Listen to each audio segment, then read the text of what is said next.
Palmyra, a tropical island in the South Seas. For most of the year, it's uninhabited. But by strange coincidence, in June of 1974, 6 sailboats all converged on this tiny island. It should have been Shangri-La, but when bad blood developed, piracy took over, and the only law was the law of the jungle.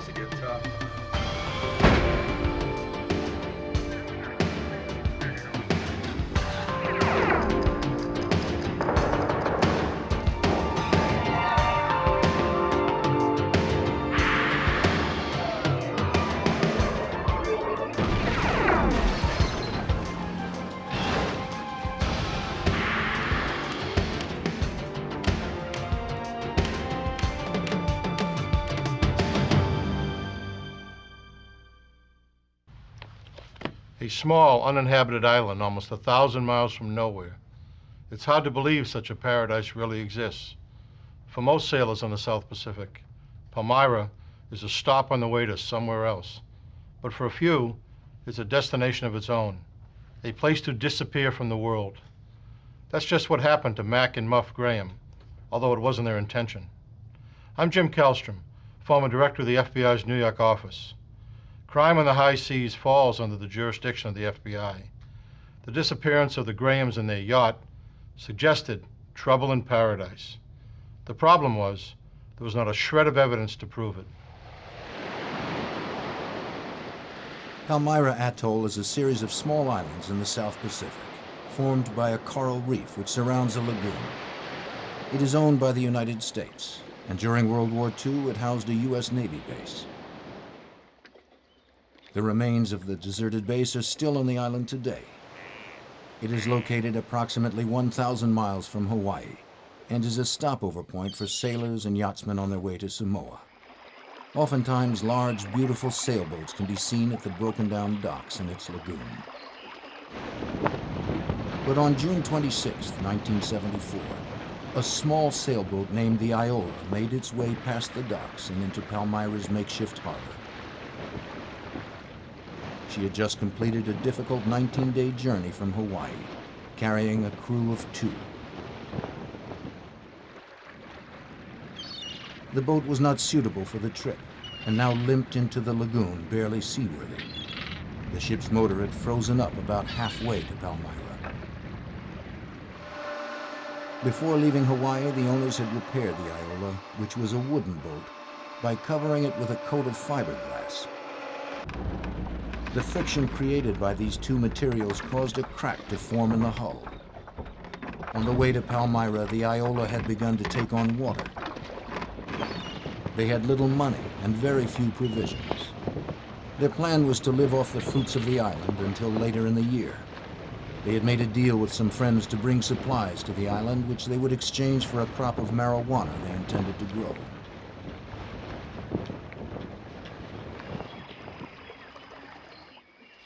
When they arrived at Palmyra, they were unhappy to see a handful of visitors at the dock area. They had hoped they would have the island to themselves.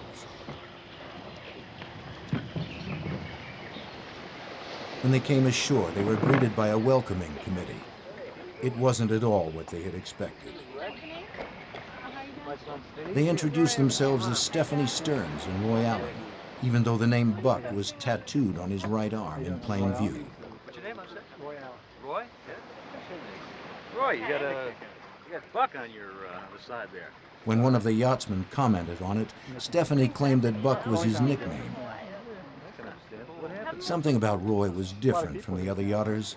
He seemed rougher, perhaps even a little dangerous. Shortly after Roy and Stephanie arrived, another boat appeared in the channel, a beautiful 38-foot ketch called the Sea Wind. It wasn't long before the new arrivals made their way over to the dock.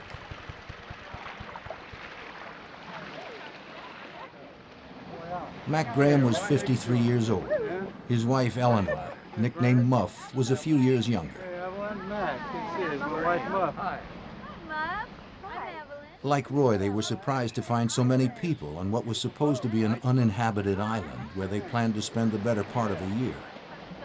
Hi, Stephanie. I'm Mac. Yeah? Hey, Mac, you got any cigarettes? Sure. When Roy noticed Mac was a smoker, he asked for a cigarette and took most of the pack. This gesture would be considered impolite anywhere, but on an island, it was particularly so as supplies are limited and can't easily be replaced. For Mac and the others, this was their first insight into the kind of person Roy Allen might be. Roy also boasted about his plans to raise marijuana and trade it for supplies. Soon, everyone began settling into their new life in paradise. Mac Graham began to explore the island, the ruins of the Navy base and the sandy shores. CQ, CQ, CQDX. And he also made sure to keep in touch with the outside world by shortwave radio. Everything's fine out here. At regularly scheduled times, Mac would contact his friend Kurt Shoemaker in Hawaii and tell him about his latest discoveries. Here's KH6IHG, Hawaii Island, calling and listening. He was just like, Tom Sawyer out in the, on the Mississippi or something. And so he would explain what he did each day. He'd go on excursions, just him, with his machete through the jungle and exploring all the things down there. For Roy and Stephanie, on the other hand, things weren't going quite as well. Roy found the island was not well suited for growing marijuana. Living aboard the Iola was difficult. The boat was small, damp, cluttered, and cramped. Their supplies were all but gone, and they began to barter their possessions with the owners of the other boats for food and supplies. To the Grahams and the others, Roy and Stephanie were a nuisance. They were not properly supplied to be out on the high seas this far from civilization. The other yachters had enough supplies for themselves, with some extra for emergencies, but not enough to supply Roy and Stephanie. The Grahams were known for their hospitality. They had invited the other visitors to Palmyra aboard the Sea Wind. Others warned them not to allow Roy and Stephanie on their boat. But Mac wanted to make an attempt at being cordial. On July 5th, 2 weeks after the Grahams arrived, and long after everyone else on the island had already had the tour of the Sea Wind, Roy and Stephanie received an invitation to visit. They eagerly accepted.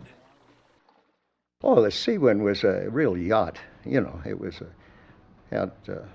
was a beautiful looking boat to begin with, and nice lines, and Mac had kept it in just perfect shape. It's gorgeous, huh? That's the Sea Wind was everything the Iola was not. It had a fully stocked larder, and it was equipped with every high-tech navigational device on the market. It had plenty of room, and the Sea Wind had sailed around the world. Stephanie commented on its size and human comforts. She was enchanted by the big bunk in the forward cabin. Roy remained sullen.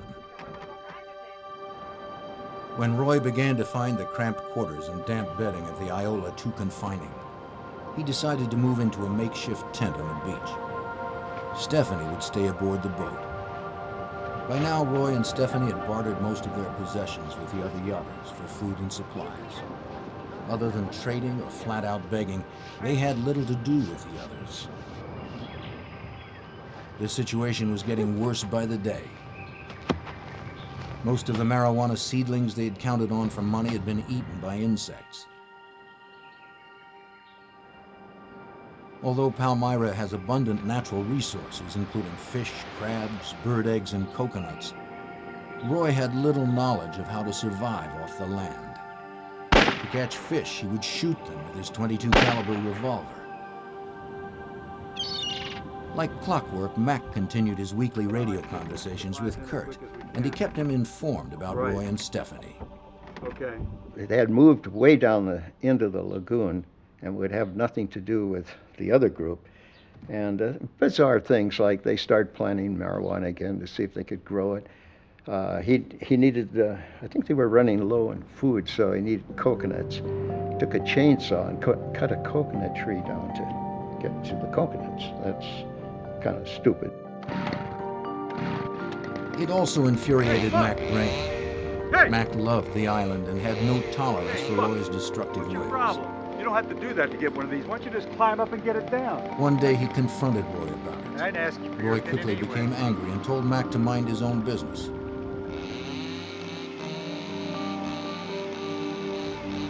The hostility between them was building.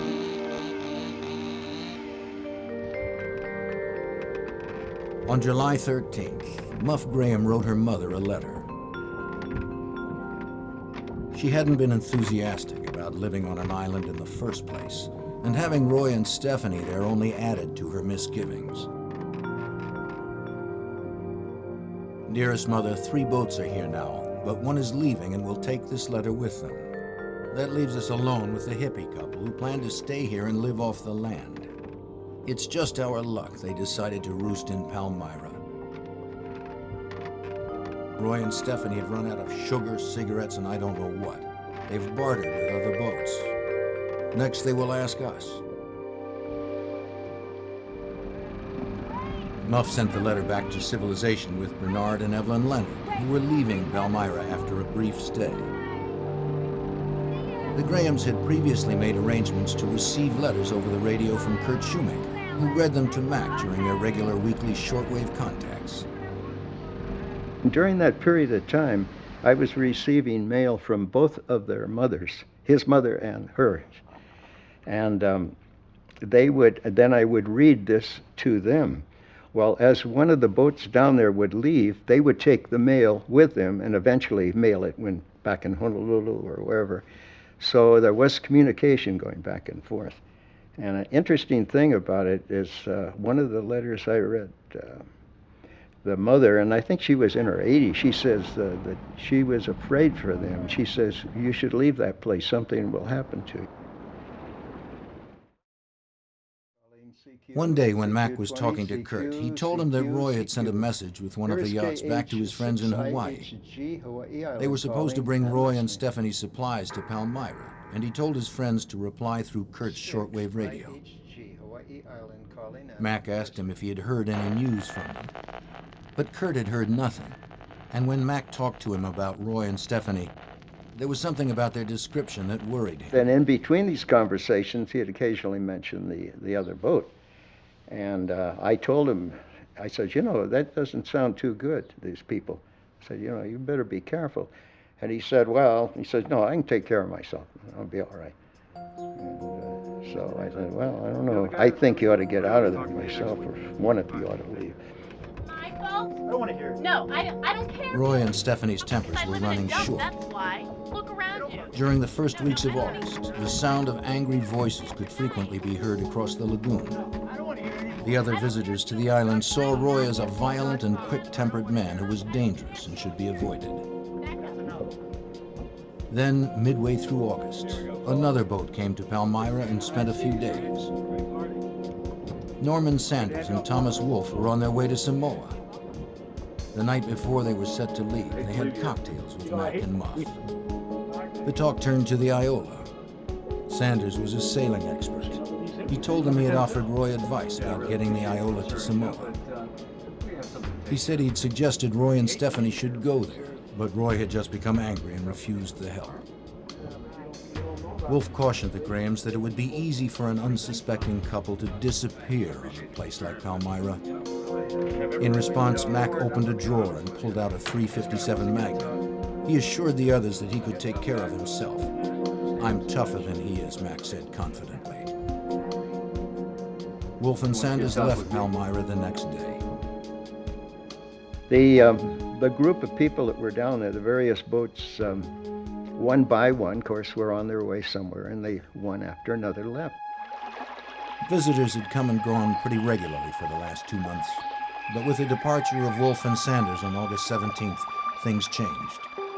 This was the end of the season when most sailors would be stopping by Palmyra. Mac and Muff Graham were alone on the island with Stephanie and Roy. On August 27th, Mac talked to Kurt Shoemaker. Roy and Stephanie and the Grahams had been alone on Palmyra for 10 days. The tension between Mac and Muff Graham and Roy and Stephanie had increased. Muff knew Roy had a gun and a chainsaw, and at one point he'd been seen with an acetylene torch. This scared her and she wanted off Palmyra, but Mac stubbornly didn't want to leave. The boats had moved to opposite sides of the lagoon and the couples pretty much ignored each other. But then, something unusual happened. Here is KH6IHG. I was talking to him, and while we're talking, he hears a female voice yelling, saying something, calling to him. And he says, "Oh, what's this company?" So he says, "Hang on a minute, I'll go topside and see." And he says, "I'll be darned. She's coming over in her dinghy, and she says she has a cake for him." And he says, "I guess they're going to declare a truce or something, huh?" That was the words he used. He says, "I better check this out carefully." I said, "Okay." So same schedule next week, same time. So I said, "Be careful now, and see you later." That was it. 1 week later, Shoemaker was at his radio for their regularly scheduled conversation. For the first time since Mac and Muff had left Hawaii, there was no response from the sea wind. I was concerned about that, and I tried for quite a while, about 20 minutes to half an hour, trying to make contact. So the next contact was a couple of days later, and then I tried again, nothing.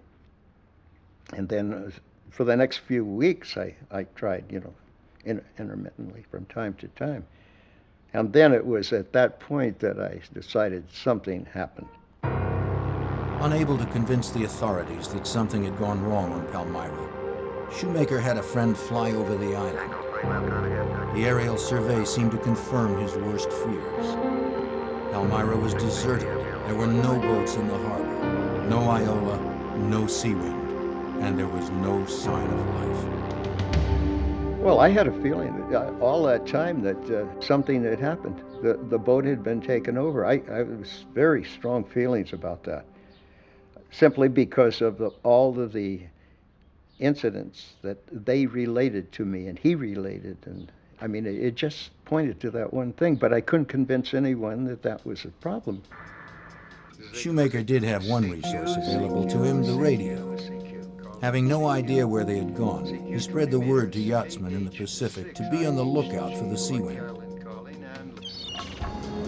But days, weeks, and then months passed with no word about the fate of Mac and Muff Graham or the sea wind. 2 months after the last communication with the Grahams, Bernard and Evelyn Leonard, who had been given the last written message from the Grahams, were at the Alawai Yacht Harbor in Hawaii. Bernard noticed a 38-foot ketch with very distinctive lines. Yes, it is. Yes, it Well, is. then it had to It had been repainted, but Bernard was certain it was the sea wind. He also recognized a familiar figure on deck, Roy Allen. Knowing the tensions that had existed between the Grahams and Roy and Stephanie, and also knowing that the Grahams had not been heard from in some time, Leonard immediately called the Coast Guard. The Coast Guard had been aware of the missing sea wind. When Leonard explained that the owners were not on the boat, the Coast Guard officers felt this might lead to something outside of their jurisdiction. They called the FBI. The call was answered by Special Agent Calvin Shishido, who worked out of the FBI's Hawaii field office. My assignment there was just a general mix of general criminal investigations, security investigations, backgrounds. It was such a small office that we couldn't specialize. We had to handle everything that came at us. Shishido agreed to meet the Coast Guard and the Leonards at the marina, although what he heard was not conclusive enough to warrant FBI involvement. Perhaps the owners were on shore, or perhaps they had sold the boat. Perhaps it wasn't even the sea wind. After arriving moments later, the Leonards showed him the yacht in question. There seemed to be no one aboard. So he pointed out the areas where there was an attempt to disguise the boat. You know, it had been repainted, the gunnels had been repainted, the nameplate was taken off, it was removed and painted over. and other things that he pointed out to show that it was actually the sea wind. He knew it was the sea wind. Although there was still no direct evidence of foul play, Shishido was growing suspicious. There was no visible activity on the boat, so Shishido instructed the Coast Guard officers to post a lookout.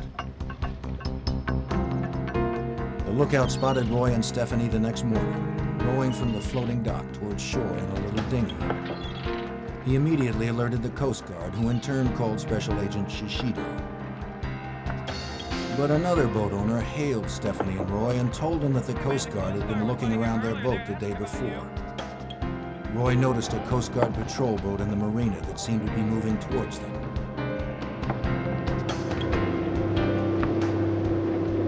Roy quickly changed direction and headed for the nearest dock.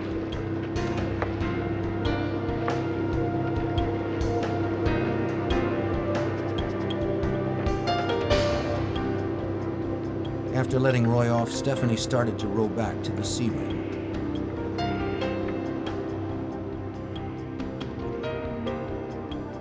Two plainclothes policemen were approaching Roy when he spotted them. Without hesitating, he turned and dove off the end of the dock and began to swim away. The officers found a wallet on the dock. And in it was the identification of this Roy Allen, and it had a photograph. And I believe Mr. Leonard looked at the picture and said that was Roy Allen. Meanwhile, the Coast Guard boat had spotted Stephanie in the rowboat and began to give chase. She turned and started to row towards shore, hoping to reach the dock before they caught up with her.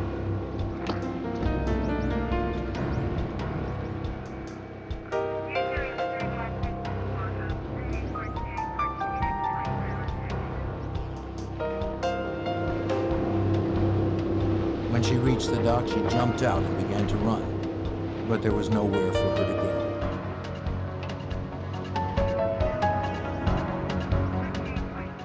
The patrol boat was right behind, with Bernard Leonard aboard. He and a Coast Guardsman followed her.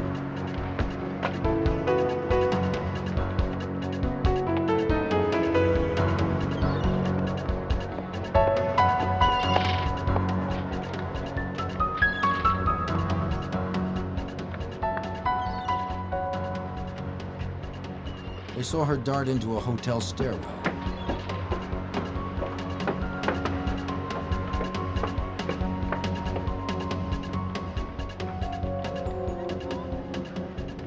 They found her hiding behind a potted palm. She immediately recognized Leonard from Palmyra. Come with us.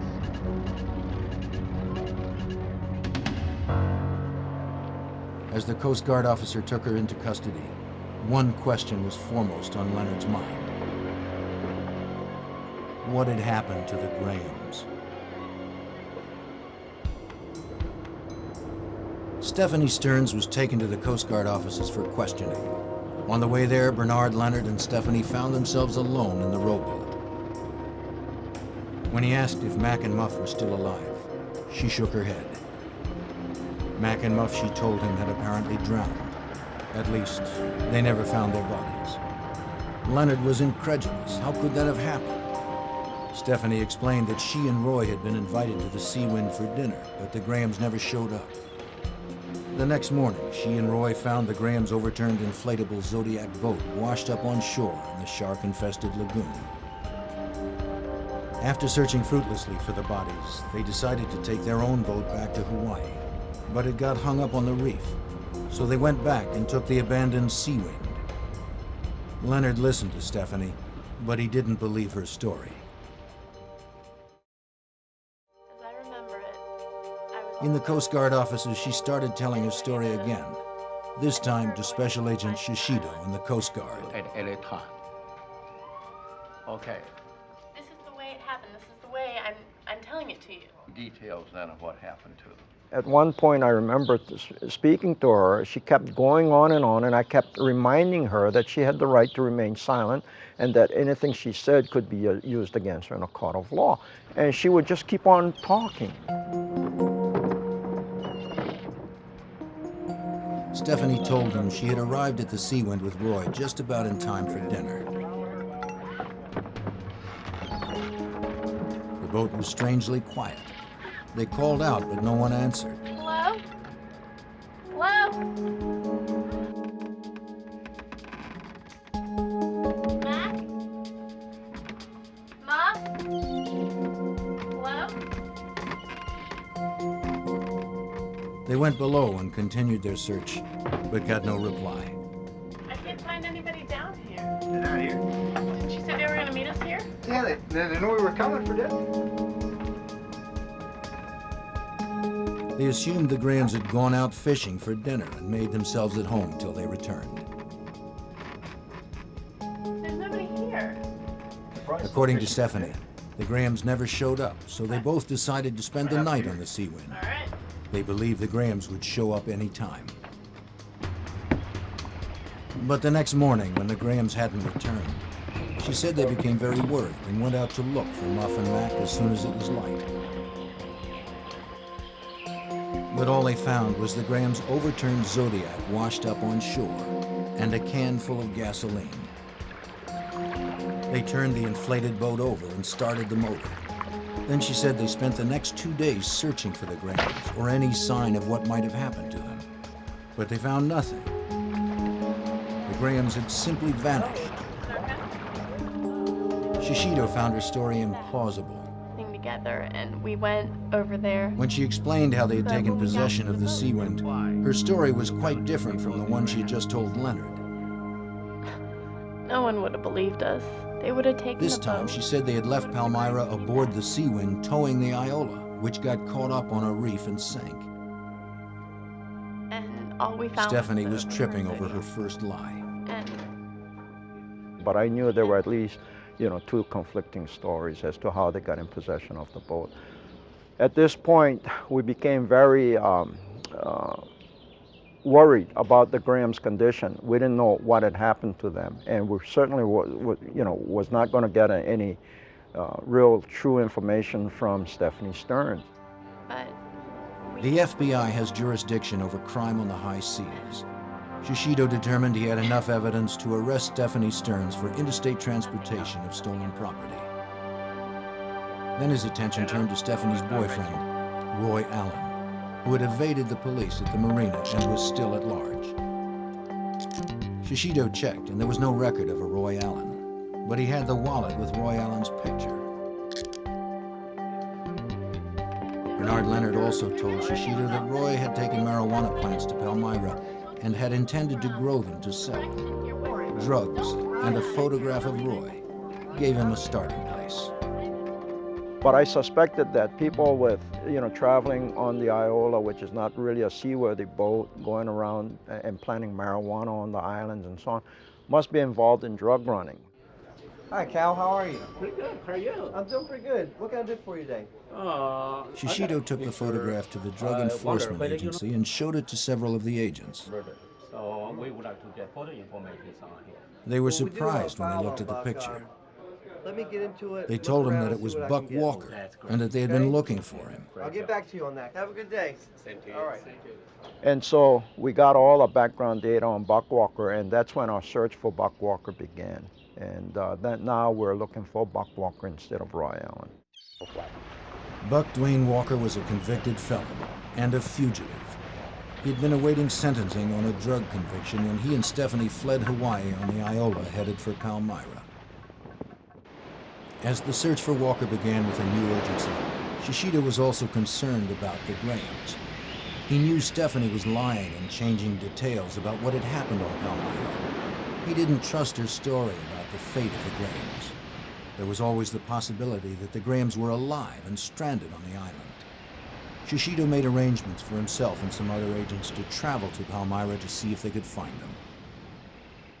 We decided to go to Palmyra to see if maybe the Grahams were stranded there, in need of food, and or they could have been tied up for all we know, and immobile, and their lives were in danger. So we decided to go out there to look around, and we did.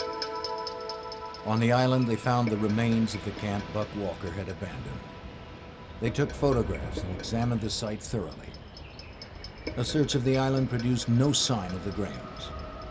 However, Shishido did make a couple of curious discoveries. I remember picking up a hatch cover, and of course later it was identified as a hatch cover coming off of the Iola. The hatch cover was important because no seaman would leave for high waters without his hatch cover. Without it, the boat could take on water, which would cause it to sink. This told Shishido that Roy and Stephanie had intended to scuttle the Iola. Using these clues, Shishido began to develop his theory as to what happened to the Grahams.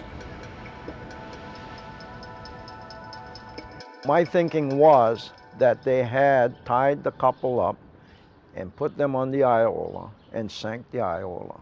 And that was the only explanation we had because we couldn't find the Iola, and there was no way the Iola could be in Hawaii because they certainly wouldn't be sailing the Seawind and the Iola by themselves. Shishido found something at an old Navy warehouse that piqued his interest. I think one of the things too that I noticed was that in an old workshop or warehouse, there was an old air rescue boat or sea rescue boat, and it had place for 3 containers where they put provisions.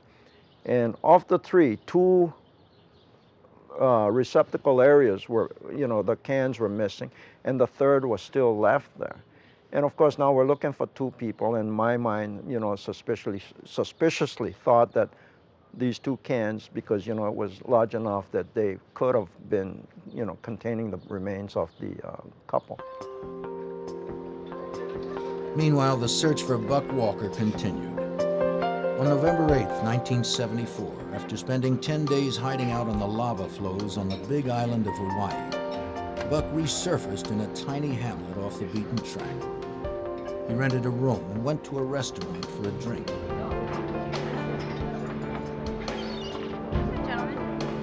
At the same moment, across the street, 2 uniformed officers were eating lunch. As they paid the bill, they showed their waitress a picture of Buck Walker. She said he'd just been in the restaurant looking for a drink, and she'd sent him to a bar across the street.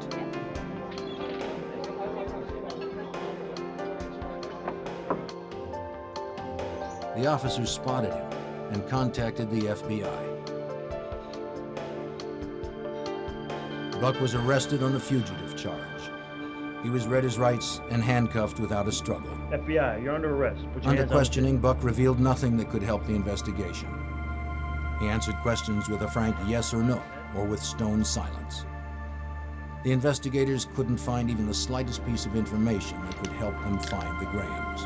Right arm. While Stephanie was in prison awaiting trial, Shishido found more proof Stephanie and Buck were lying. While she was at prison, we found out that she had some photographs developed. So when the photographs were developed and brought back to prison, we seized the photographs and examined them. Among the photographs showed that the Seawind, or Stephanie Stearns, was on the Seawind taking a photograph of the Iola under full sail with Buck Walker on board the Iola. So we knew that at one point Stephanie was on the Seawind and Buck Walker by himself on the Iola. This was different than the stories both Buck and Stephanie told officials. Shishido was convinced that the Grahams had been murdered. But without any bodies and no hard evidence, the U.S. attorney assigned to prosecute the case did not believe they could make a homicide charge stand up in court. We could, but it's strictly circumstantial, and we might not win the case. And if we lose the case, and later, years later, if the bodies should pop up and we get some real good evidence as to murder on the part of the Buck Walker and Stephanie Stearns, he said we couldn't try them again. So I thought, well, that makes a lot of sense. Buck Walker and Stephanie Stearns were charged with interstate transportation of stolen property. It was an open and shut case. Buck and Stephanie had been caught with possession of the Seawind in Hawaii and had made numerous attempts to change its appearance. Buck had registered it under his name as a homemade boat. Buck and Stephanie were both found guilty. Buck Walker received 10 years for his previous drug conviction and 5 years for theft of the Seawind. Stephanie Stearns received 2 years for her role in the boat theft. But Shishido was still convinced the couple had killed Mac and Muff Graham, and that somewhere on or around Palmyra was the evidence to prove it. He could only hope that someday it might surface, and then he could charge Buck and Stephanie with murder. On January 21st, 1981, a young South African couple, Robert and Sharon Jordan, were visiting Palmyra. Almost 7 years had passed since Mac and Muff Graham disappeared. That afternoon, Sharon went for a walk down the beach and made a startling discovery.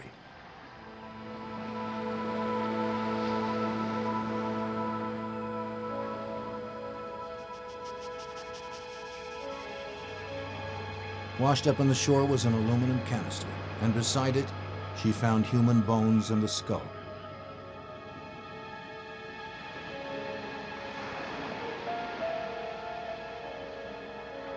Around one of the bones was a wristwatch. She had heard the story of Mac and Muff Graham and immediately contacted the Coast Guard.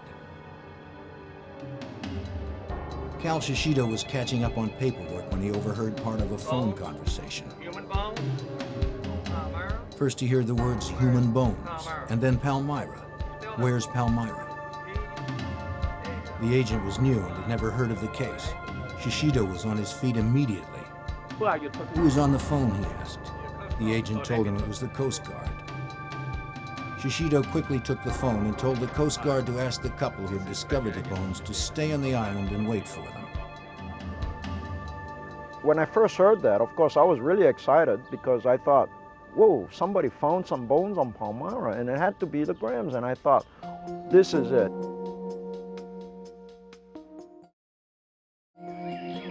Shishido and a team of investigators flew to Palmyra to examine the new findings. If the bones Sharon Jordan found belonged to either one of the Grahams, the FBI might be able to establish the cause of death.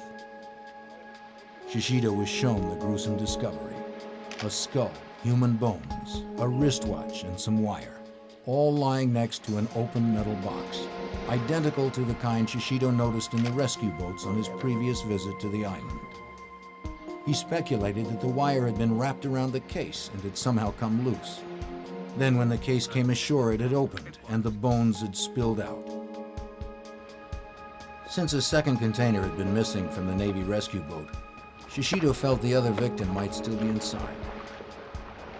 Divers were sent to search the surrounding waters, looking for a container like the one found on the beach. But in the shark-infested waters, the divers found nothing. When Shishido got back to Honolulu, he sent the container, wire, skull, and bones to the FBI laboratory in Washington, D.C. for examination. The skull belonged to a Caucasian woman in her late 40s or early 50s. Dental records showed that it was Muff Graham's. The skull also had signs of charring around the left eye socket and a hole in the left temple. The FBI concluded that the contour of the hole was consistent with a gunshot wound, but due to the age of the wound, could not say conclusively that it was caused by a bullet. The aluminum box was examined by the FBI Elemental Analysis Unit. They found evidence of charring on the outside of the box. Next, the FBI needed to determine if the skeleton had been in the box. They cut out a rectangular section and subjected it to a battery of tests. The rectangular piece of metal was found to contain traces of human protein, conclusive proof that the box had once held a body. The FBI did a tremendous job as far as the container was concerned, because they came back with a report that indicated that there were human remains in the container, that the remains had been burned, and that while it was in flame, the container was in about 2 inches of water. And they found traces of human protein, human fabric in the container and everything, to indicate that a human body was disposed of in the container by flame. As Shishido had suspected, Muff Graham had not simply drowned, she had been murdered. The FBI now believed it had enough evidence to prosecute Buck and Stephanie for the murder of Muff Graham. Having served her jail term for the theft of the Seawind, Stephanie now had a white-collar job in California. She was arrested and taken into custody. Buck Walker was still serving time in prison, or so Shishido thought. When I sent our agents in the state of Washington a lead to put a detainer on Buck Walker, I found out that he was an escapee. And so I thought, oh no, not again. You know, are we going to have to do this search all over for him? We found that there was only one woman that had visited him, and that she had visited him the day before his escape. A trace was placed on the woman, which led them to her car, parked in a motel in Yuma, Nevada. The FBI was notified and set up a stakeout.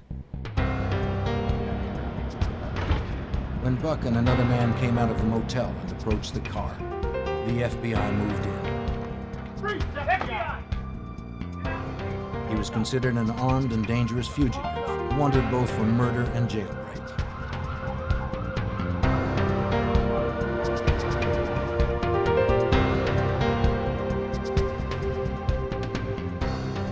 On the front seat of the car, they found barbiturates and several thousands of dollars in cash.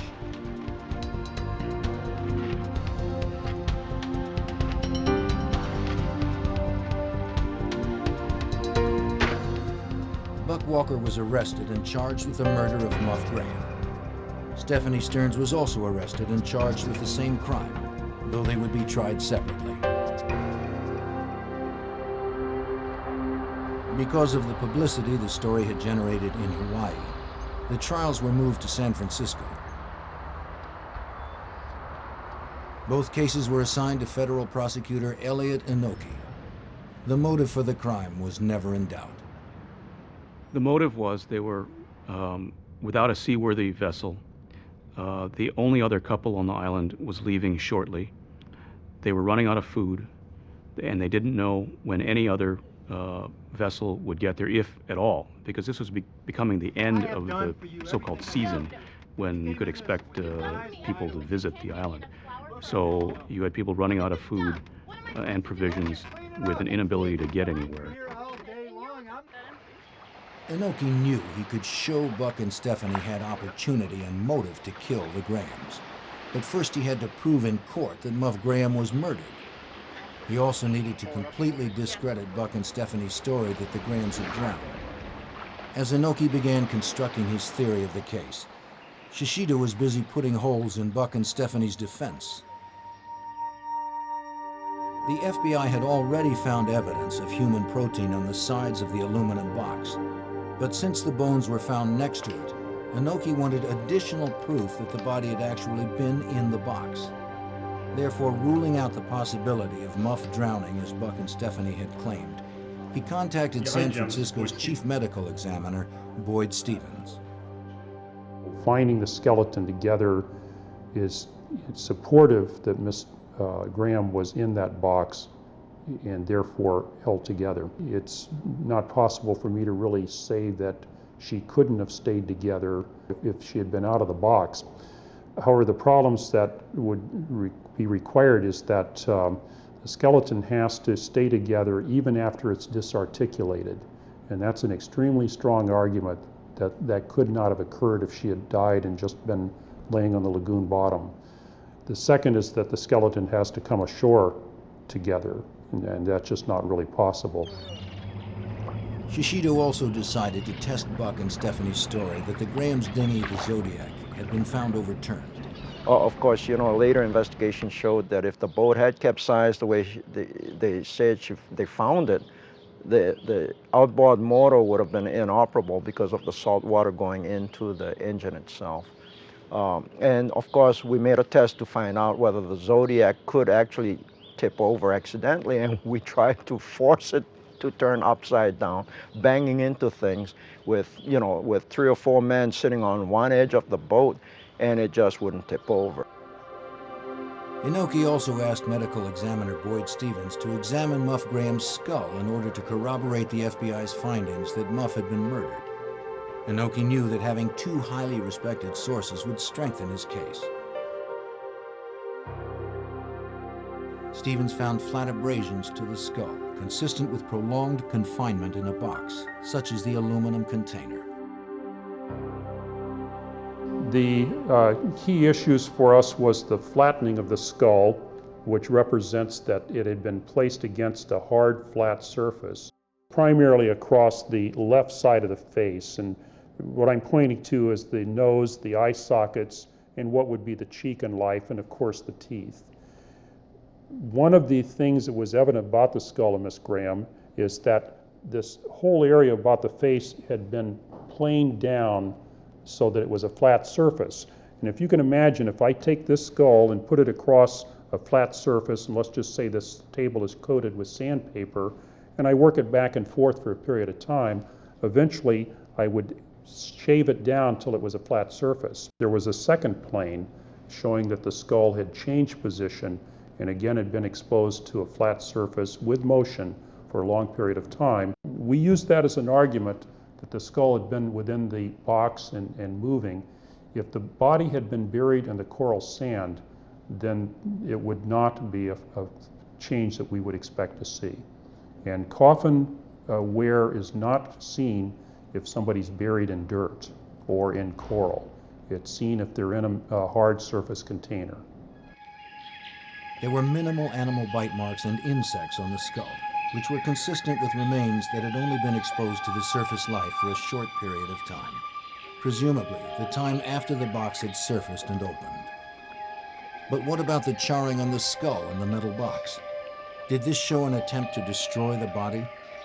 One of the questions we had been asked is whether we could prove that the skull had been burned with an acetylene torch. People who were at Palmyra when Buck and Stephanie were there saw Buck with an acetylene torch. The FBI believed this is what caused the burns to the skull. If Inoki could have Stevens corroborate this, he could further implicate Walker. If a person is exposed to a flame, there may be burning of the outer portions of the skin, but until the water is evaporated, the tissue can't burn.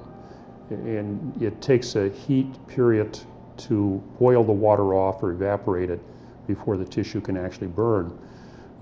Acetylene torches, of course, run fairly hot, and they would do that process fairly rapidly. The marks on the skull clearly showed the use of an extreme source of heat. Further evidence that Muff had been murdered. The forensic evidence overwhelmingly proved that Muff Graham had been murdered. A trial date was set. A trial involving people who live on the high seas presents some unique challenges. The FBI had to subpoena about 40 witnesses and then make sure they were in San Francisco at the time of the trial. Special Agent Hal Marshall was assigned to the case. I first became involved when I transferred to Honolulu in 1981 from Los Angeles. Witnesses were flying in from all over the world, literally. Sharon Jordan and her husband and 2 children came in twice from South Africa. And one of the hard situations was a lot of these people were boating people who did not keep in touch. Last we heard of some of them, they were in a bay in Hawaii in a boat with no fixed address. So it was a matter of getting them to San Francisco, sometime having to wait 2 or 3 days, sometime postponing it. Weather conditions and things like that that required us to be sure they were there when we needed them. And luckily, everybody showed up that needed to show up, and everything went smooth. There were only 2 possible suspects, and Buck had an extensive criminal record. But did Buck commit the murder alone, or was Stephanie also involved? She was the last person known to have contact with the Grahams on the day she brought them a cake. Elliot Inoki believes Stephanie had one strong advantage on her side. Well, she had one option. She could blame Walker. And although she didn't directly do that, her attorney certainly did in the way the case was argued and presented. That gave her a very big option that Walker simply did not have, or if he had, it was a much more difficult sell because of the circumstances and the personalities involved. He's the one with the prior record, much bigger than she is. The testimony about him shooting fish with his gun. I mean, he had a lot of things on his side of the ledger that were not on her side of the ledger. One of the other substantial differences is that Stephanie testified in the case. Walker did not, and so she directly refuted any claim of knowledge or involvement in any kind of homicide. But certainly, through her testimony, left a large room for her attorney to argue that Mr. Walker had the opportunity and the means to commit a murder. A jury found Buck Walker guilty after only a few hours of deliberations, and he received a sentence of life in prison. Stephanie Stearns was defended by famed attorney Vincent Bugliosi, who was convinced of her innocence. She was acquitted of all charges when he convinced a jury that Buck not only acted alone, but sought to conceal the crime from his girlfriend. We may never know what really happened on Palmyra on that day in late August, though the forensic evidence paints a grisly picture.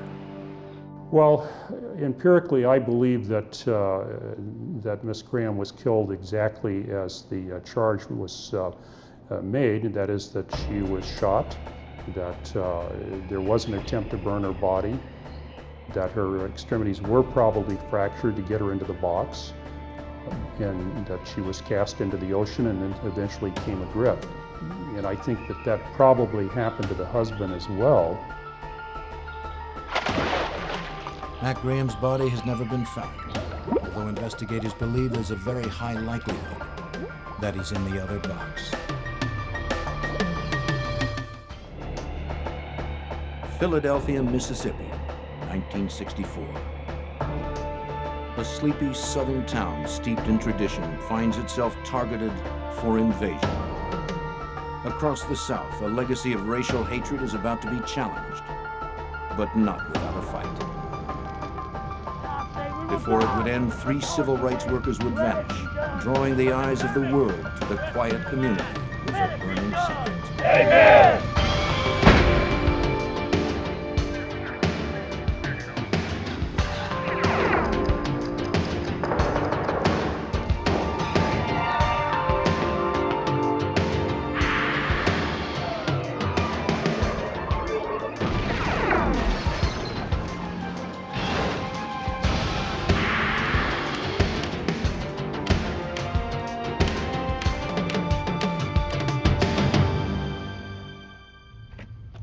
In the summer of 1964, Mississippi stood at the crossroads of history. It didn't want to be there. It had no choice. For the black population, the sultry air held the fragrant promise of civil rights. For much of the white population, it was to be a summer of heated intolerance.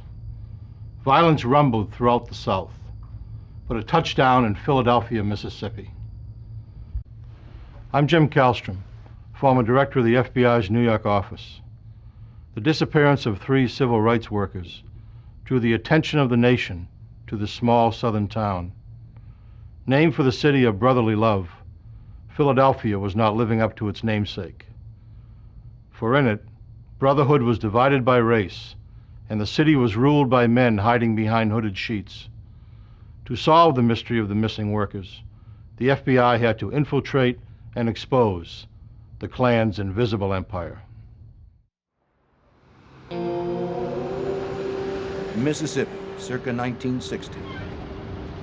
The people here were like folks anywhere else, proud of their towns, steadfast in their beliefs, and resistant to change. But change was in the wind, and that wind was blowing relentlessly upon them from the north. In the summer of 1964, 1,000 students from northern universities prepared to go to Mississippi to teach Southern blacks about their voting rights as full citizens of this country. President Johnson was to sign the Civil Rights Bill in July. In a naive sense, it was to be the beginning of the end of black oppression. But generations of hatred cannot be diminished by simple legislation. The the student action was spearheaded by COFO, the Council of Federated Organizations. It was an umbrella group that united an alphabet soup of organizations intent on winning civil rights for blacks. The mission was called the Summer Project. According to Joe Sullivan, an FBI agent at the time, that's not how the locals referred to it. It was labeled very quickly by the Mississippians as the summer invasion of Mississippi, which was forthcoming, and they were looking forward to it rather unhappily. So that was the genesis of the problem. As the invasion grew nearer, citizens steeled themselves against it. By day, life went on as it always had, and people whispered of the unpleasantness to come. But when the night fell, words turned to action, and the Ku Klux Klan, the invisible empire, began to stir. It wouldn't stay invisible for long. Civil rights workers training in Ohio knew their efforts would be countered by violence and terror, but they had no idea how far it would go or how fast it would escalate. For COFO, Mississippi, with its long history of segregation and rabid racial hatred, was the hardest target for change and the biggest prize.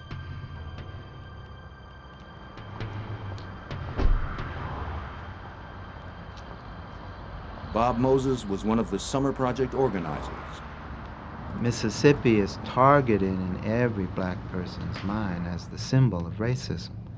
And so as we mount our campaign down there, the question is in our minds, well, you can do all you want. You can pass a civil rights bill if you want to, and you can do this and that, but unless you have actual change in Mississippi, it's not going to really get rid of this infection, because Mississippi is the place where they brew it.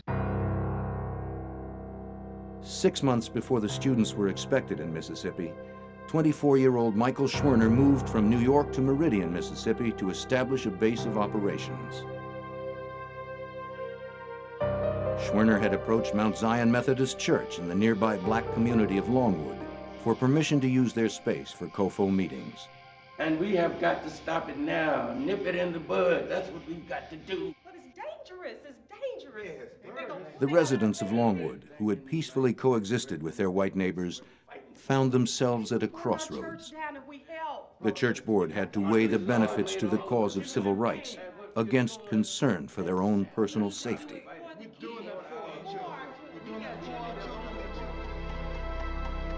When the meeting was adjourned, they hadn't come to an accord. But the Klan made the decision for them. Several church members, including women, were badly beaten.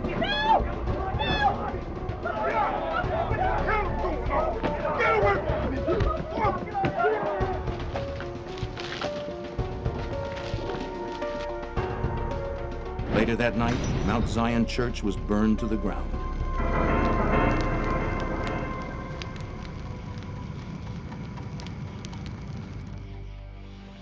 Though the fire was never investigated by local authorities, the FBI opened a file on the incident. FBI, ma'am. They were keeping a record of possible federal law violations which fell under their domain. They knew that once the students arrived, the summer promised to be long and hot. Just wondering if I could The FBI called the file Mississippi Burning, or My Burn. They conducted their own investigation, asking church members what they saw that night. How did they know that? How did you know that? Though the Klan members had obscured their faces, witnesses recalled seeing a man in a truck wearing a sheriff's hat, suggesting that local law enforcement was involved. It wasn't surprising. Many in the South resented the federal government's intrusive push for integration. Local law enforcement often worked to maintain the racial status quo. The mood is defiance of the federal government, so you're going to defy any attempt by the federal government to change this. They're viewed as the enemy, right? So it's not just that black people are the enemy, the federal government is also the enemy. Jim Ingram, now the commissioner of the Mississippi Department of Public Safety, was an FBI agent in Jackson in the 60s. Back then, it was a thankless job. But we travel the state. We might be in Natchez, we might be in Philadelphia, we might be in Hattiesburg, working violent crimes committed against citizens of Mississippi. Therefore, we were away from our homes, and we would receive threats. Snakes were placed in mailboxes. There was always that threat, you better lock your car. You never knew what you might find in your automobile when you return. And also you had threats against your person and family.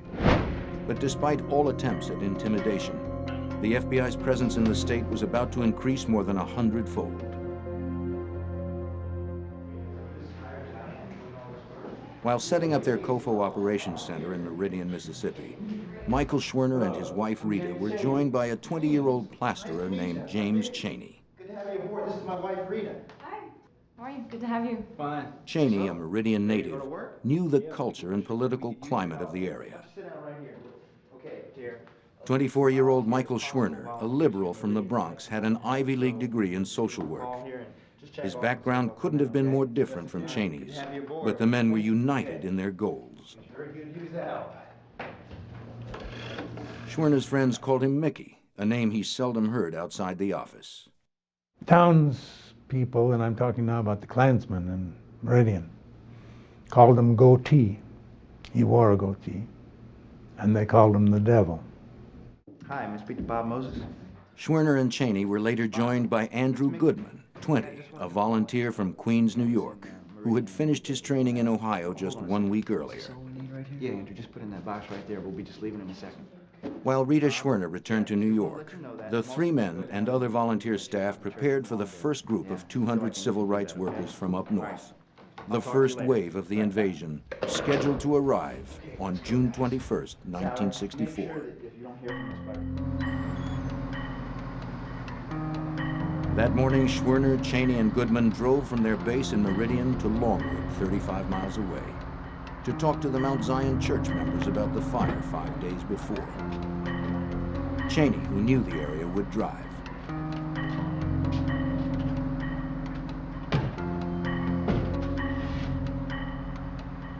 As the vanguard in the march to freedom, the men knew that trouble likely lay ahead. Their ground rules were unambiguous. Stick to the main roads, cooperate with authorities, and never travel at night. They planned to be back that afternoon.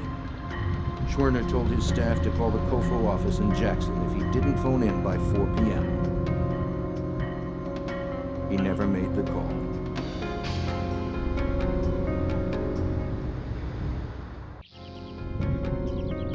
When Mickey Schwerner failed to phone his office at the scheduled time, the FBI was notified. They in turn contacted local authorities to see if anyone had seen Schwerner, Cheney, and Goodman. What are you doing, man? You're not counting like that. Someone had. Out of the car! According to Neshoba County Deputy Cecil Price, the trio was returning from Longwood that afternoon when he pulled them over outside of Philadelphia, Mississippi, 38 miles from Meridian.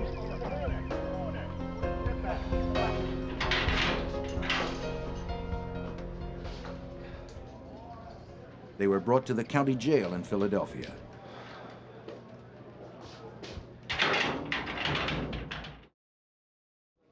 Another one. Cheney was booked on a speeding charge. I need to make a phone call. The others were held in connection with the burning of Mount Zion Church. What do you know about that? Nothing, sir. Cheney was locked in a cell designated for black prisoners. Schwerner and Goodman shared a different cell. All you have to do is make sure that you're polite. Say yes or no, sir. They weren't allowed to make a phone call until dinner time, hours after their 4 o'clock call-in time had passed. According to another person sharing the cell, when the jailer's wife told Schwerner he could make a collect call, he declined. No one knows why.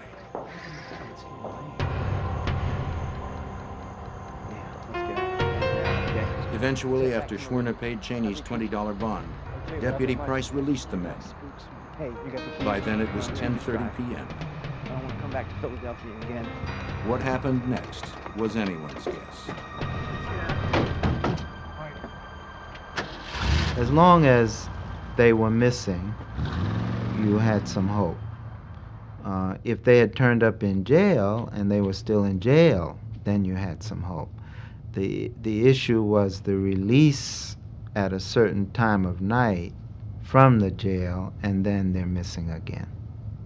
So that circumstance means the worst. Agent Sullivan, too, feared the worst.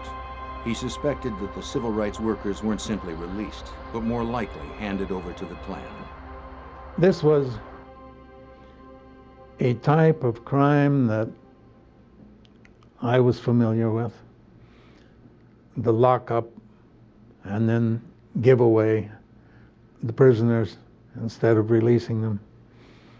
I was familiar with this sort of thing. I was quite sure that this was what was in progress. The disappearance was chilling news to the student volunteers scheduled to arrive in Mississippi the next day. But people throughout the state had a different read on it. The Mississippi response, it was, this is a hoax, and these people have really staged this to get national attention, and, they're up hiding someplace in New York or some other place, right? And this is just all a big publicity stunt. That was the official Mississippi response. There were widespread rumors, and we were told, I think it appeared in the papers too, that these people had set up a scam here and then vanished to Cuba, where they would leave the state of Mississippi embarrassed by what had happened to them. The investigation began with Deputy Price, the last person to have seen Schwerner, Cheney, and Goodman. He stuck with his story of releasing them around 10:30 p.m., but he couldn't account for his own whereabouts for about an hour afterward. For Joe Sullivan, dispatched from Memphis to lead the investigation, it was the only clue, and not much of one. All I know is they got in their car and they headed out of town, just like we told them to. The sheriff's office was a participant. That I was sure. I didn't have any proof. All I had was a history of having seen this sort of thing before. Well, we pulled them over and we brought them in here. At that point, I became more selective about who we were telling, what we were doing. The FBI began a search for any signs of the young men. No one had seen them, or at least they weren't saying so. Then, on June 23rd, 2 days after their disappearance, their station wagon was found. 2 Choctaw Indians from a nearby reservation had come across the smoldering vehicle the following evening. It had been burned to the metal in a swampy area called Bogachita Creek, 50 feet from the highway near Philadelphia. When they learned of its possible significance, they called the FBI.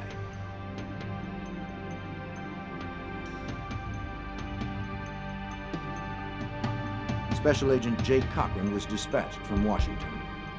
An expert in firearms and explosives, he'd seen more than his share of civil rights violence.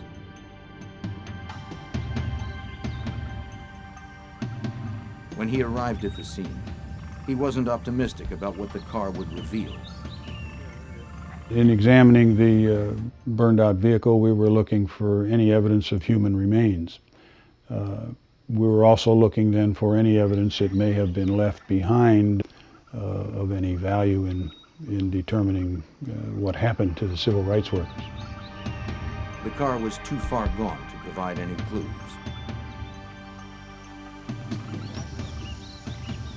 But nearby, investigators found something more promising. A watch later identified as belonging to Schwerner. and keys to the car.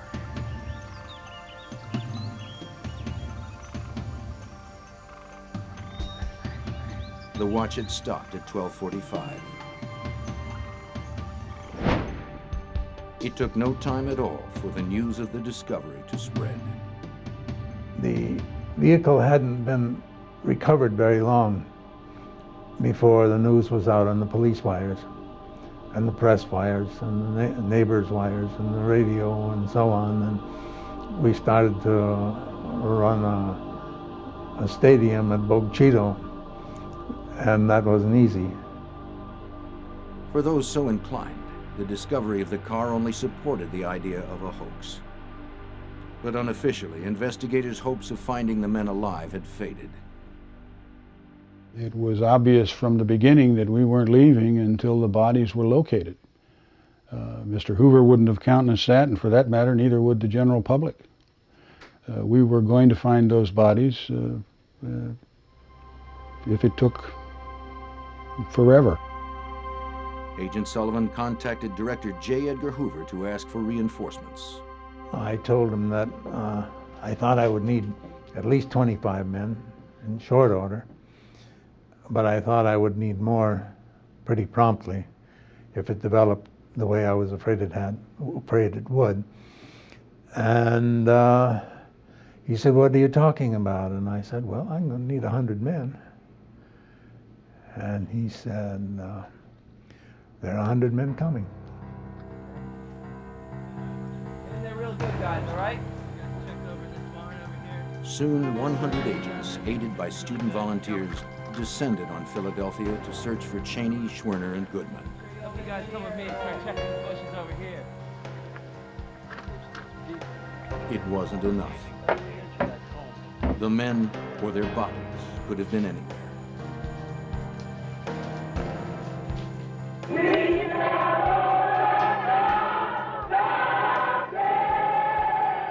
Against the backdrop of this agonizing mystery, student volunteers stormed the bastions of the Old South, trying to register black voters. Dixie fought back with all it had.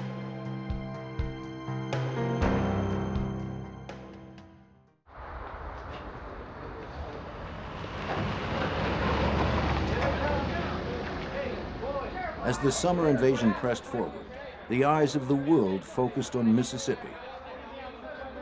In Neshoba County, Deputy Price and Sheriff Lawrence Rainey rebuffed the press. They felt the disappearance of the 3 civil rights workers didn't merit the attention it was receiving. And still the search continued.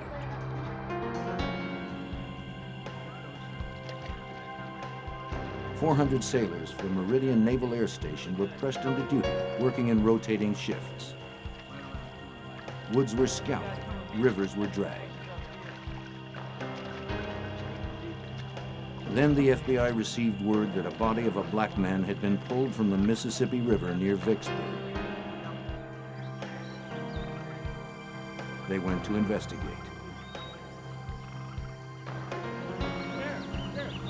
Though Vicksburg was 140 miles away, it was possible that Cheney's body may have floated downriver.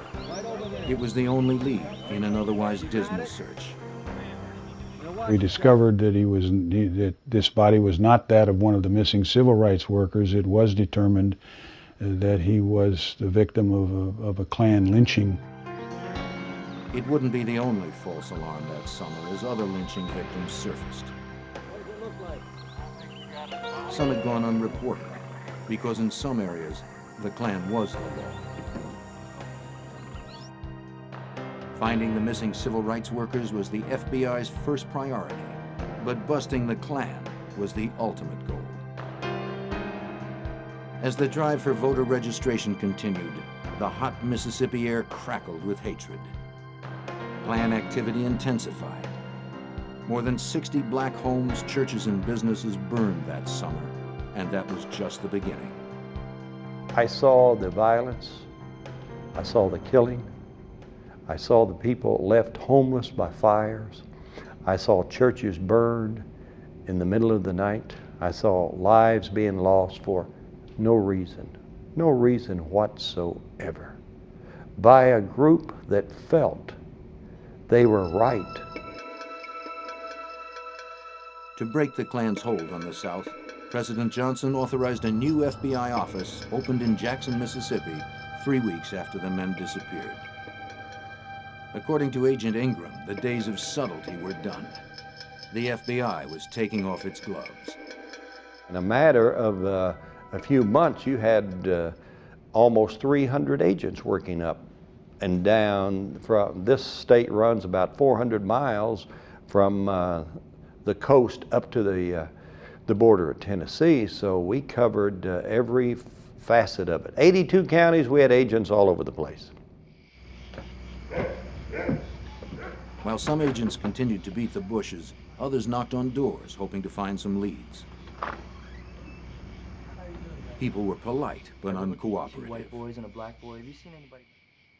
The FBI's tactic was to divide and conquer. Okay, thank you very much. Agents would attend Klan rallies, take photographs, copy down license plates until they were asked to leave.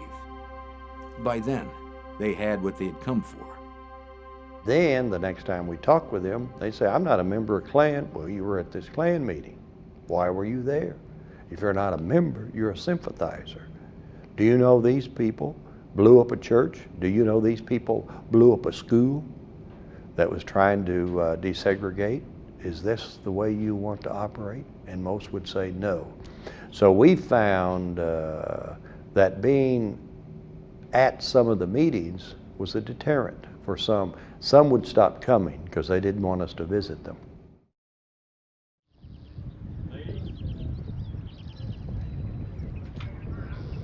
Others required more persuasion. Agents were assigned individual Klan members to watch over from a distance. If a bombing or other act of violence occurred, it was the agent's duty to call that Klansman to account for his whereabouts. Before long, you know, they did not like being summoned out of bed at 3 o'clock in the morning when a crime was committed 4 counties away, but after a while the wives said, hey, I don't want this anymore. My kids do not want it. And so before long you could talk with them and they understood where you were coming from. You got to know each other on a first name basis. Soon informants started coming forward. Some were housewives with stories to tell. Others were Klan members haunted by conscience who could provide some small piece of information away from the curious eyes of their neighbors. To provide additional incentive, civil rights and religious organizations came up with money to pay informants. The veil of silence began to lift. Some informants hinted that the investigation should begin at the sheriff's office, though Sullivan had already had his eye on Sheriff Rainey and Deputy Price. Deputy Sheriff Price was a key target in our thinking, as was Rainey, because Price didn't do very much without Rainey's authority. Our problem was to document what he had done, to find somebody who would tell us about it. An informant suggested talking with a young man named Wilmer Fay Jones. Agents located 19-year-old Jones living in Chicago. He had suddenly moved out of Philadelphia almost 3 weeks before the men disappeared. It wasn't by choice. I was told in town that this is the place. He told agents that his troubles began on June 1st when he went to a store in Philadelphia to get his class ring resized. You guys could fit that for me. The woman behind the counter was reluctant, but took his ring to fix. Soon after, he was arrested by Sheriff Rainey and Deputy Price. They locked him up for supposedly asking the shop clerk out on a date. He wasn't allowed a phone call. When they finally released him just after midnight, a gang of men were waiting for him.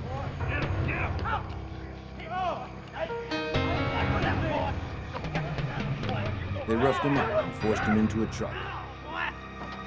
Get in the car! Get in the car! Get in! Get in!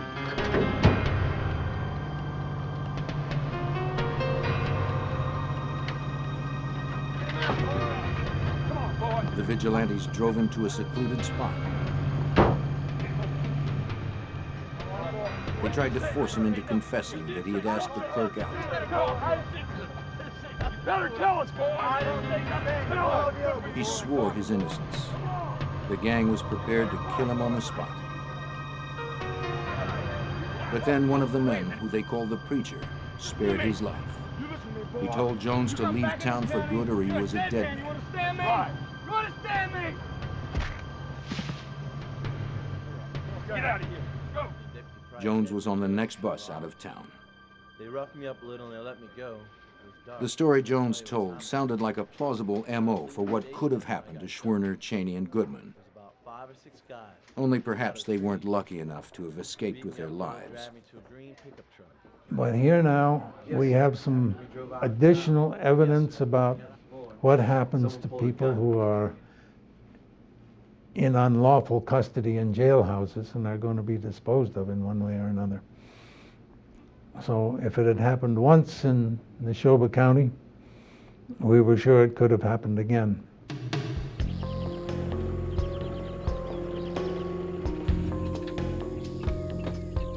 Believing that Jones may hold the key to the location of the civil rights workers' bodies, agents had him take them to the spot where the gang roughed him up.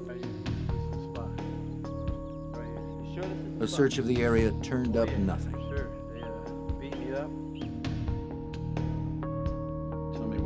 But there was one informant that Sullivan was keeping to himself, slowly cultivating, winning his confidence by degrees. Sure, your identity will never be revealed. This informant spoke under terms of total anonymity. His identity is protected even to this day because his life may still be in danger. He's known only as Mr. X.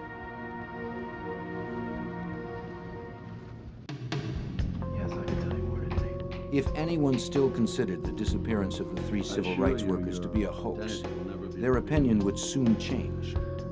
They'll kill me if they were found out. The FBI's star informant was about to emerge.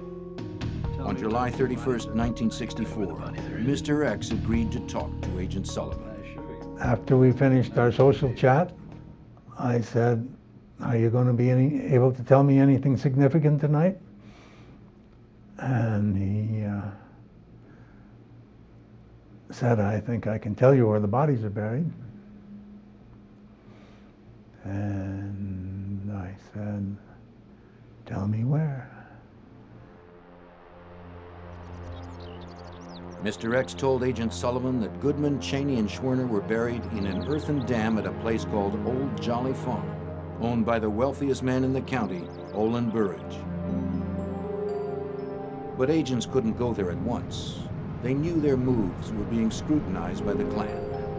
They didn't want to make it obvious they'd been tipped off to the burial location. A search warrant was issued for Old Jolly Farm. Sullivan sent Agent Cochran and others to the dam site.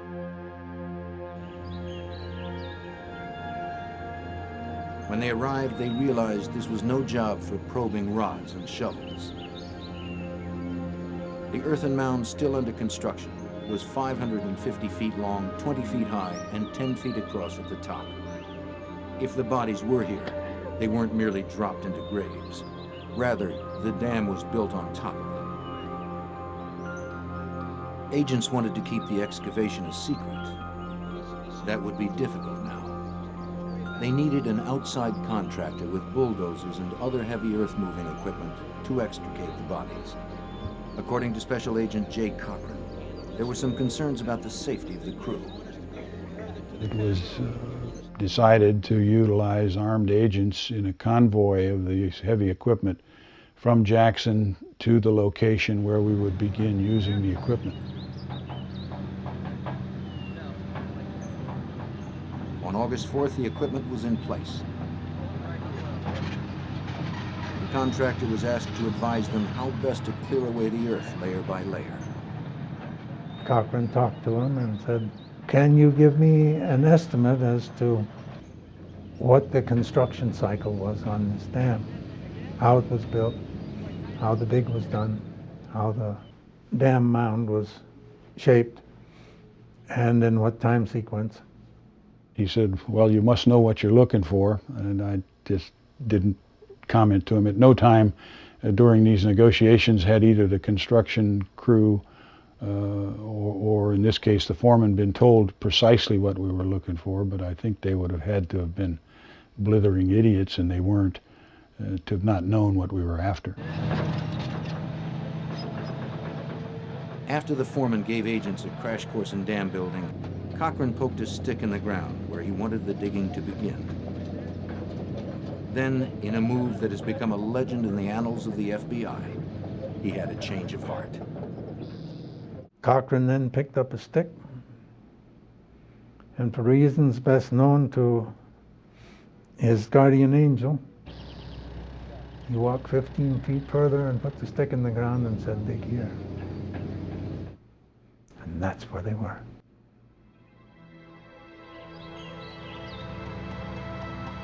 The job, beginning at 8:30 in the morning, progressed slowly.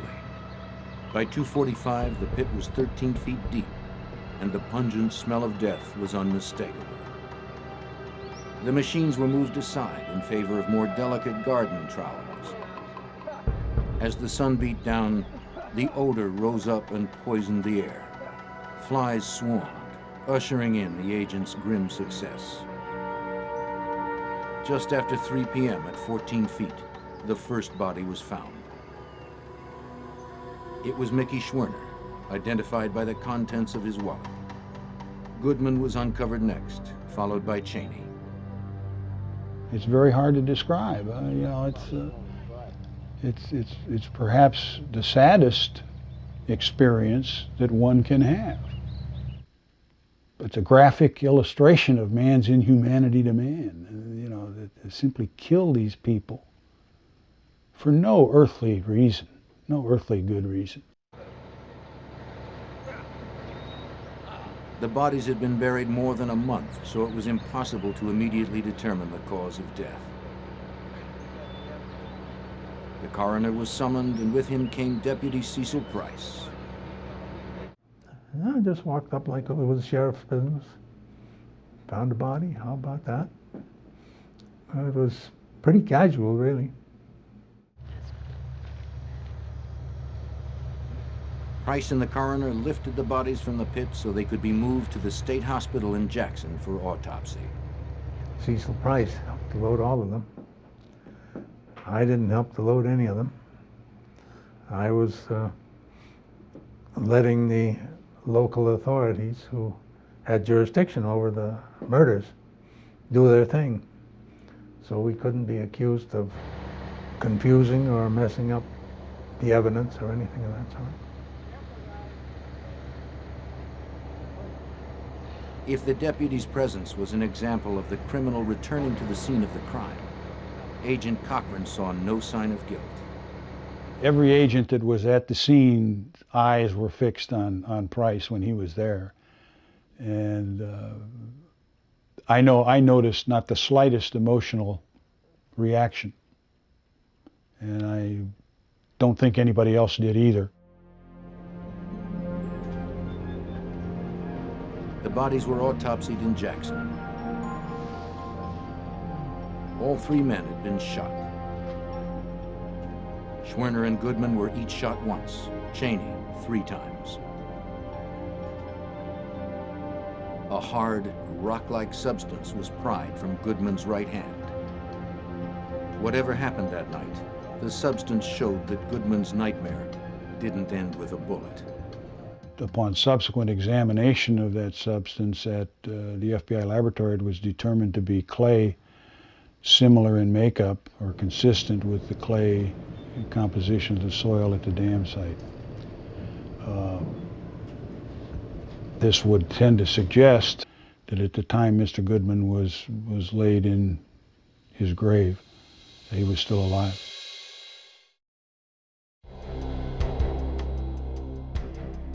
The bullets from the victims were analyzed at the FBI's Firearms Toolmarks Unit. Most of the more than 5,000 weapons here were confiscated over the years from actual crimes. Though its equipment has changed since 1964, the role of the unit remains the same: to match bullets to weapons. Today, the shooting gallery is the domain of Supervisory Special Agent Paul Tangren.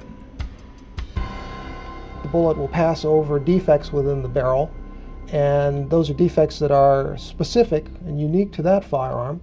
And that pattern of marks it picks up passing over these defects is like a fingerprint for that gun. Bullets from a crime are scrutinized side by side.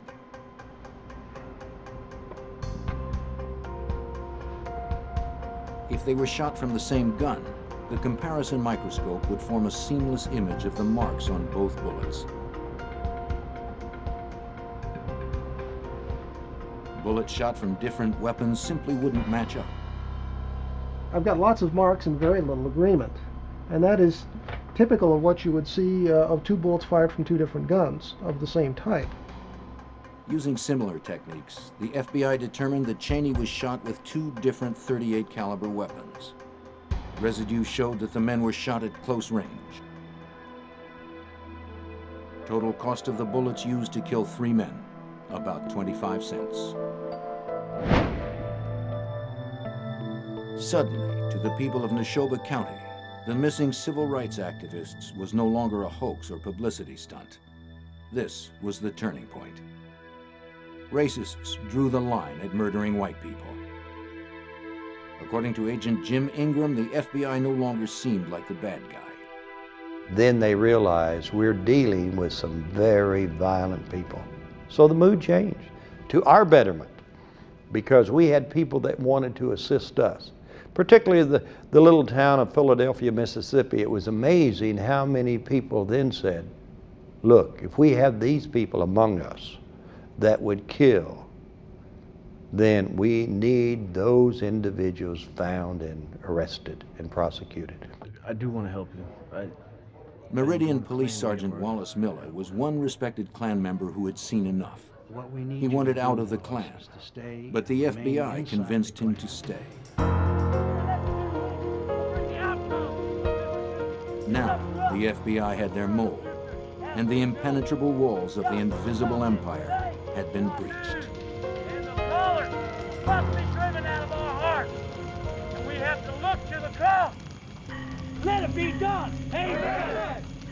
The next few weeks. Sergeant Miller proved that he wasn't involved in the murder of the civil rights workers.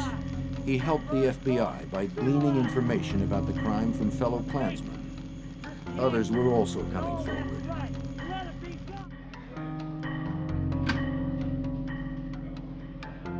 Nobody knew that anyone else was talking. The information started to flow. From interviews with various informants, the FBI compiled a list of names of Klansmen who may have been involved.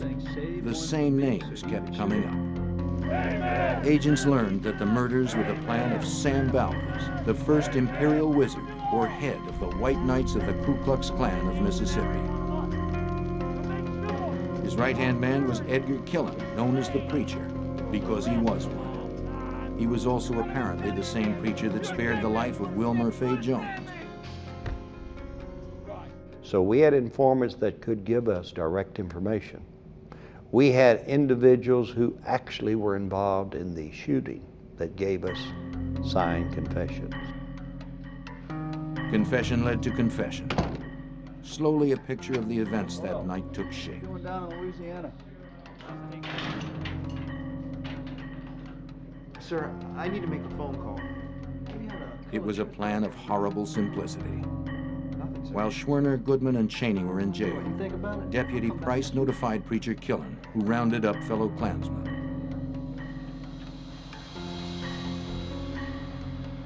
The Klansmen gassed up their cars, loaded their weapons, and waited until the men were released so they could carry out their Imperial Wizard's orders.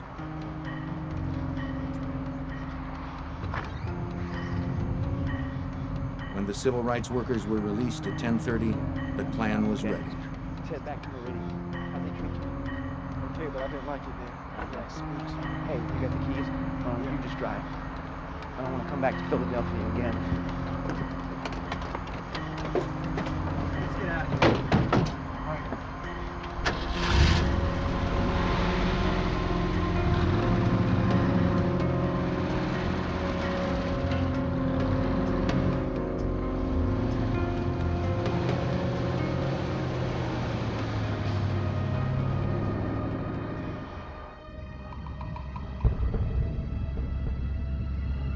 Not far out of Philadelphia, they must have noticed lights in their rearview mirror, closing at a fast clip. They sped up to try to outrun them, topping 100 miles per hour. One pursuer's car broke down, but two persisted. Deputy Price's cruiser was one of them. He hit the flashers. Cheney pulled over.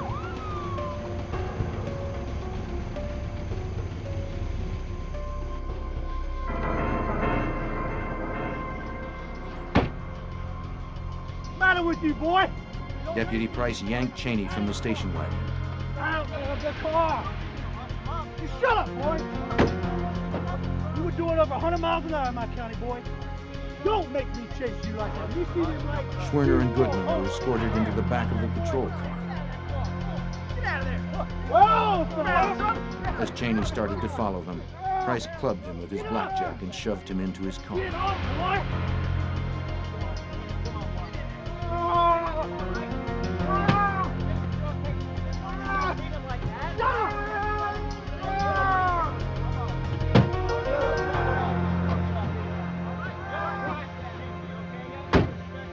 The procession continued down Highway 19, one of the Klansmen driving the station wagon.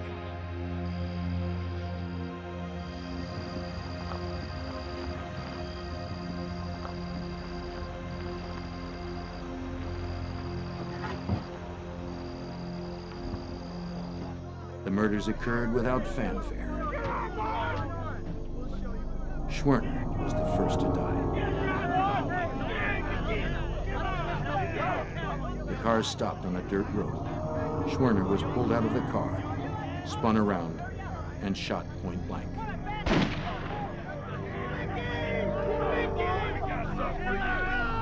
Goodman was shot in much the same manner.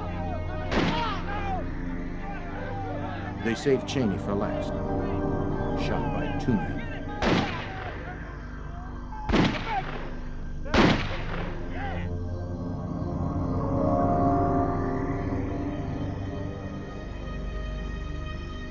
The bodies were loaded into their station wagon. They were driven to Old Jolly Farm, where the bulldozer operator waited in the darkness, ready to conceal the evidence under 14 feet of clay. Last, the station wagon was driven to the swamp.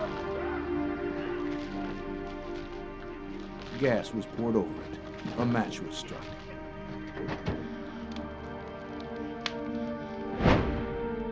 On November 25th, the FBI announced it knew who killed the civil rights workers.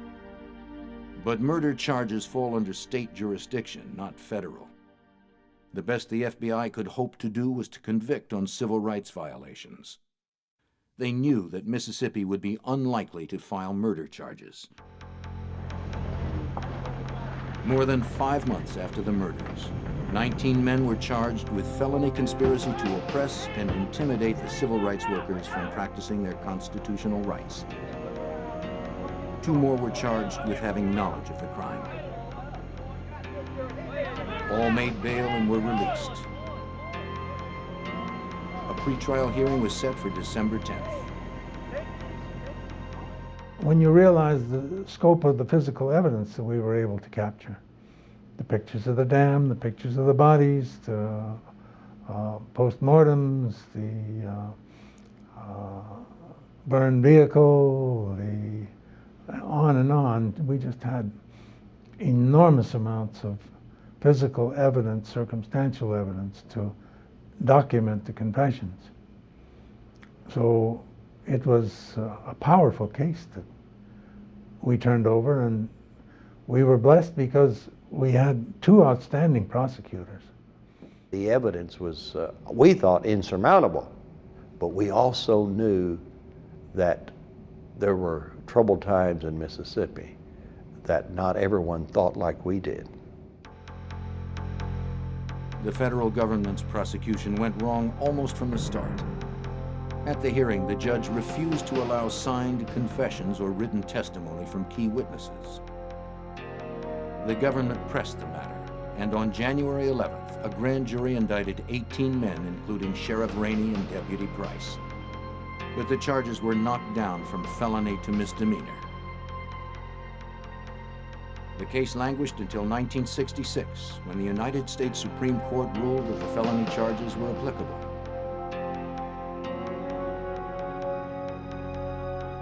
Three years after the murders, on October 9, 1967, the trial was held at the federal courthouse in Meridian. For 10 days, the nation awaited the verdict. But none came. The jury was deadlocked.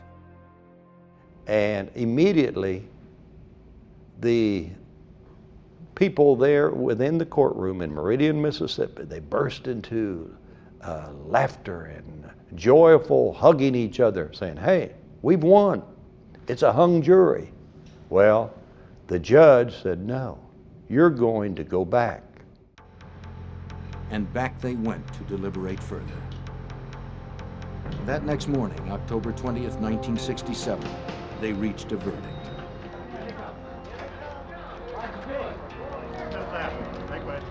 Of the 18 men charged, 8 were ultimately found guilty of civil rights violations, including Imperial Wizard Sam Bowers and Deputy Cecil Price. It took more than 3 years for justice to be served, and even then, it was delivered only in half measures. Bowers received the stiffest sentence, just 10 years. Cecil Price received 6. Sheriff Rainey and the preacher were acquitted. None of the men indicted was ever tried by the state for murder. Many of them still live in Mississippi, and though there's talk of reopening the Myburn files, all evidence in the case was destroyed years ago by court order. The hatred that split the nation was not so easily eradicated. According to civil rights activist Bob Moses, what happened in Mississippi marked the beginning of the great changes to come.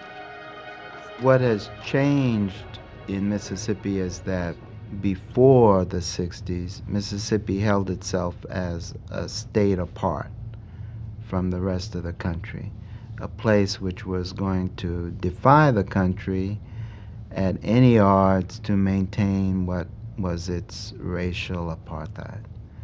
And now it's indistinguishable from the rest of the country. So Mississippi has become like every other state in the country. Donations helped to rebuild Mount Zion Church. It has become a shrine to the 3 men who came here hoping to make a difference, and who succeeded in ways they could never have anticipated. Mickey Schwerner and Andrew Goodman were buried in New York.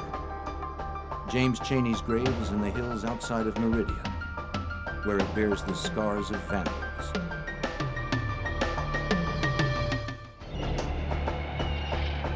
Biloxi, Mississippi. A quiet southern town with a burning core of corruption. In 1987, its secret burst violently to the surface, leaving 2 prominent citizens dead and ripping the top off a grand conspiracy.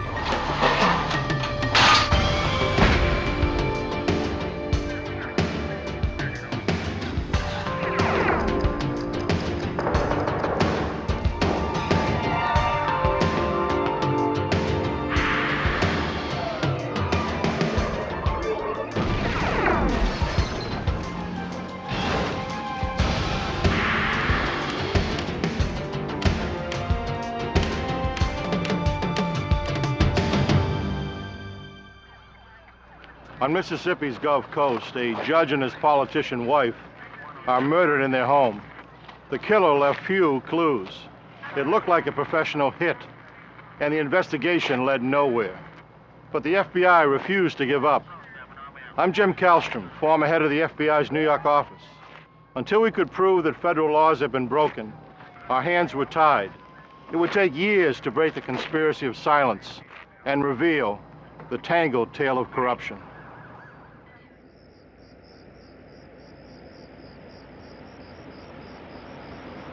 Biloxi, Mississippi. Monday, September 14th, 1987. It was a typically warm summer night in this quiet Gulf Coast town. The workday was over, and most residents had retreated to the tranquility of their homes. Like most of their neighbors, State Circuit Court Judge Vincent Sherry and his wife Margaret were unwinding after a long day. Vincent Sherry was a prominent judge in Biloxi. Margaret was making plans to run for mayor.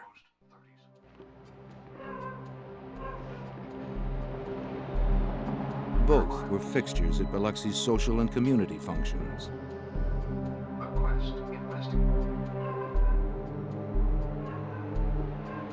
They were a happy couple who had raised 3 grown children.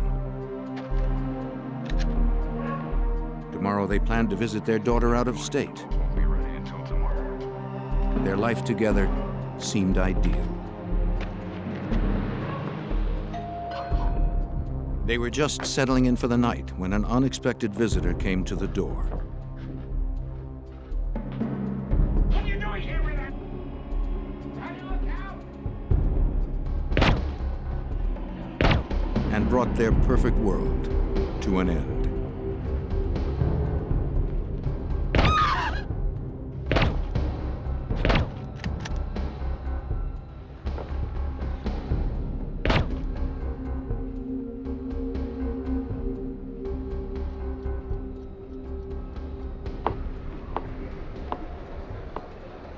The Sherrys were supposed to be with their daughter, so no one realized anything was wrong until 2 days later when the judge failed to show up in court on Wednesday, September 16th.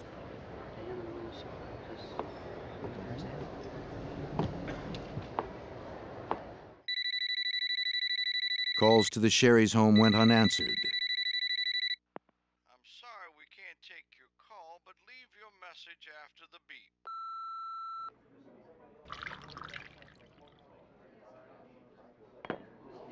His colleagues at the court phoned Pete Halat, Vincent Sherry's friend and former law partner. Morning, Pete Halat. But he hadn't seen or heard from the judge either. Well, he's supposed to be in court. When did he leave? I don't know. No, wait, you let me call him at home and I'll figure out where he is.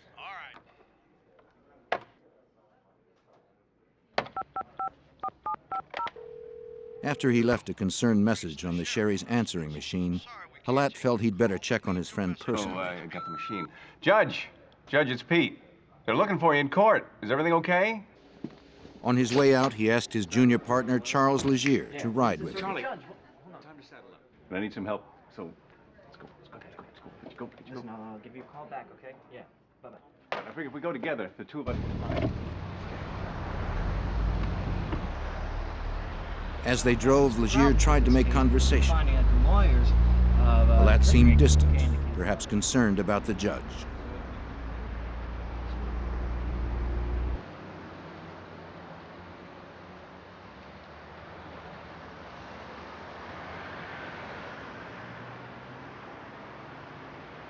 Both of the Sherry's cars stood in the driveway.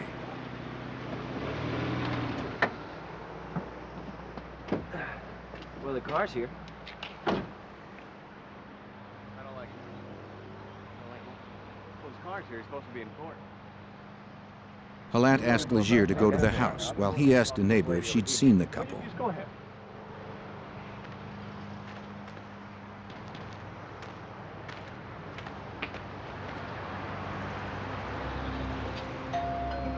Legier rang the doorbell, but no one answered.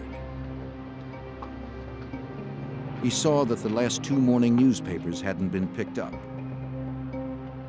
Pete Halat, I'm a partner. The neighbor told Halat she hadn't seen the Sherrys for a couple of days, which she thought was odd since both of their cars were in the driveway.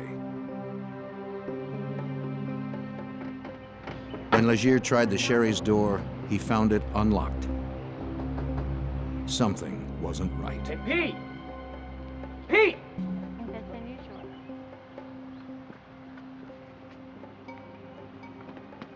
Yeah, I was just knocking on it and the door opened up. Halat, concerned by the open door, cautiously stepped inside.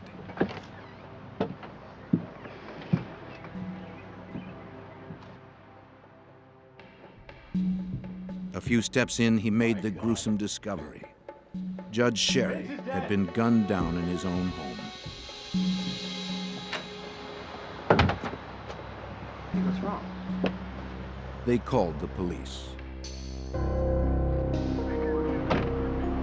Authorities arrived to find the body of Vincent Sherry at the front of the house. In the back bedroom, they discovered Margaret.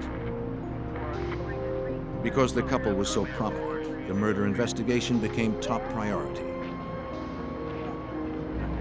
Detectives contacted the FBI's Biloxi field office. Though the FBI would not yet be officially involved, they offered the use of their agents and forensic laboratory.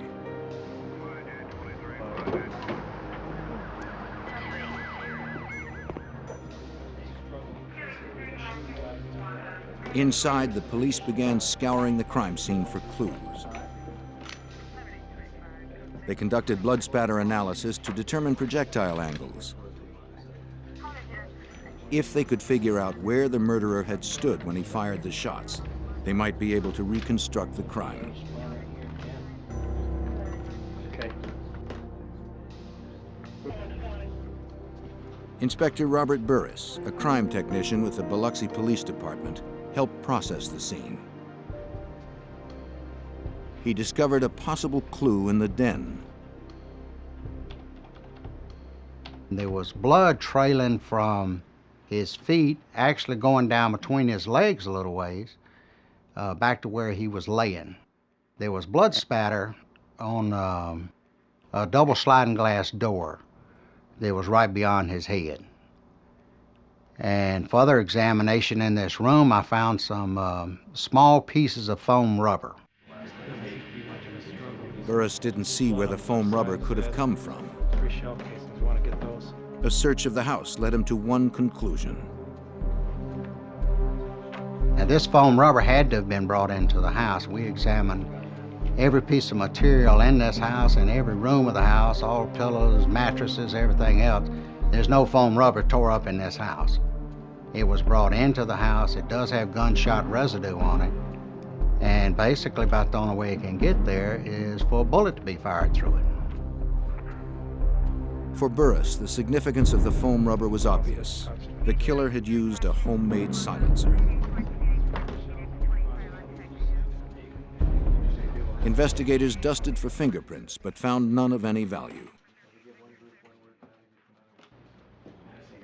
They found 9 spent .22 caliber shell casings from a semi-automatic pistol, as well as the bullets used to murder the Sherrys. The position of the shells indicated that the shots had been fired in rapid succession. But most striking was how well the killer had covered his tracks. Nothing at the scene pointed to the killer's identity. So what do you He think? did his job well, and his mission was clear. The lack of evidence in this house, such as items stolen, a struggle occurring, the absence of forced entry, no ransacking going on in the house whatsoever. A person came there for one thing, that was to kill the 2 Sherrys. Special Agent Keith Bell from the Biloxi FBI field office agreed that this was a professional job. The Sherrys had been assassinated. The crime scene appeared to be very limited as far as evidence remaining, which meant it was well planned, well executed, and professionally done. A small caliber weapon had been used. The foam rubber indicated that perhaps a silencer had also been used, and the Sherrys had been shot in the head, so it seemed to be a very professional job. A multi-agency task force was assembled with Special Agent Keith Bell among its members. Investigators would spend days processing the crime scene.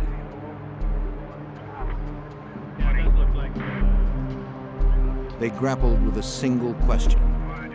Why had the Sherrys been murdered?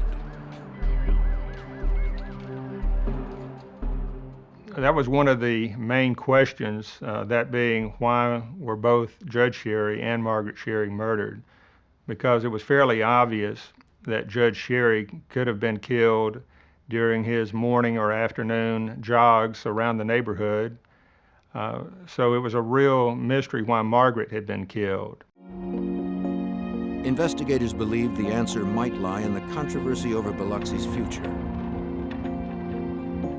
Some civic leaders hoped to transform the sleepy southern town on Mississippi's Gulf Coast into a flashy resort where casinos would attract tourist dollars. But with strip clubs already established in town, Margaret Sherry felt Biloxi's small-town charms were threatened. And the casinos would attract a criminal element. As a candidate for mayor, she had made powerful political enemies by trying to keep gambling out. Agent Bell wondered if Margaret was killed to silence her protests. Margaret had been so outspoken politically in the community. She was known to be anti-gambling. And if elected mayor in 1989, she had planned to close down the remaining strip clubs in Biloxi. So there was always a possibility that she might have been the target, rather than Judge Sherry. The task force would investigate Margaret's political enemies, but first, they'd question the Sherry's friends and neighbors. Someone in the neighborhood must have seen something. But even people who'd known the Sherrys for years were reluctant to talk, fearing the specter of Biloxi's emerging criminal underworld.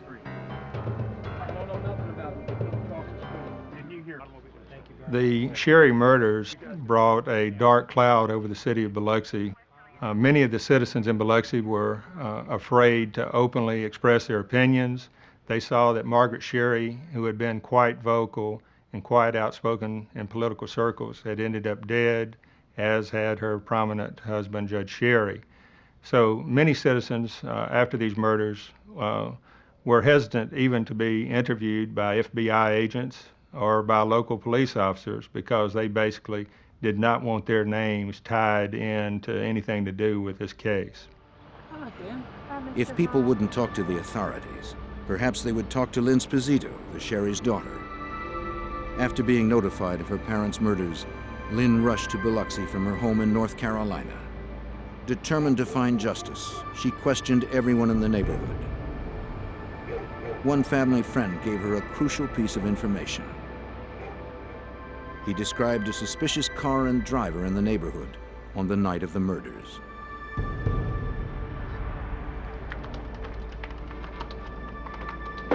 She took the lead to the police. They identified a man who had seen a suspicious Ford Fairmont driving in front of the Sherry home on Monday night, September 14th, 1987. Investigators tried to determine the identity of the driver based on the witness's description. Their search came up empty. But a few days later, not far from the Sherry's home, investigators found an abandoned car, a Ford Fairmont. A check on the vehicle's identification number showed it had been reported stolen the day before the murders. Police also learned that the tags on the car were not registered to the car. Realizing that this vehicle was probably the killer's getaway car, investigators towed it to a police garage to examine it further. Somewhere in the car, they hoped to find a key to the killer's identity.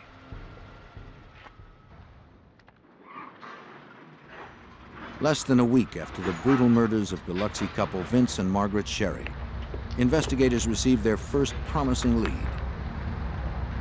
They recovered an abandoned car, matching the one witnesses described seeing the night of the murders. After contacting Agent Keith Bell about the discovery, investigators processed the car for clues. Inspector Robert Burris found something peculiar.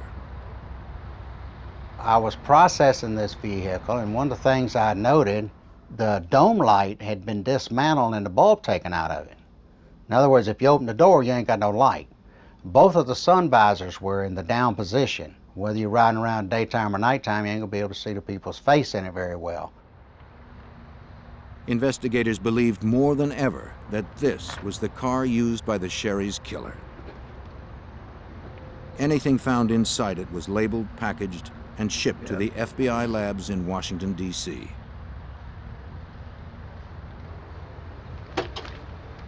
But FBI lab examiners would find nothing of evidentiary value.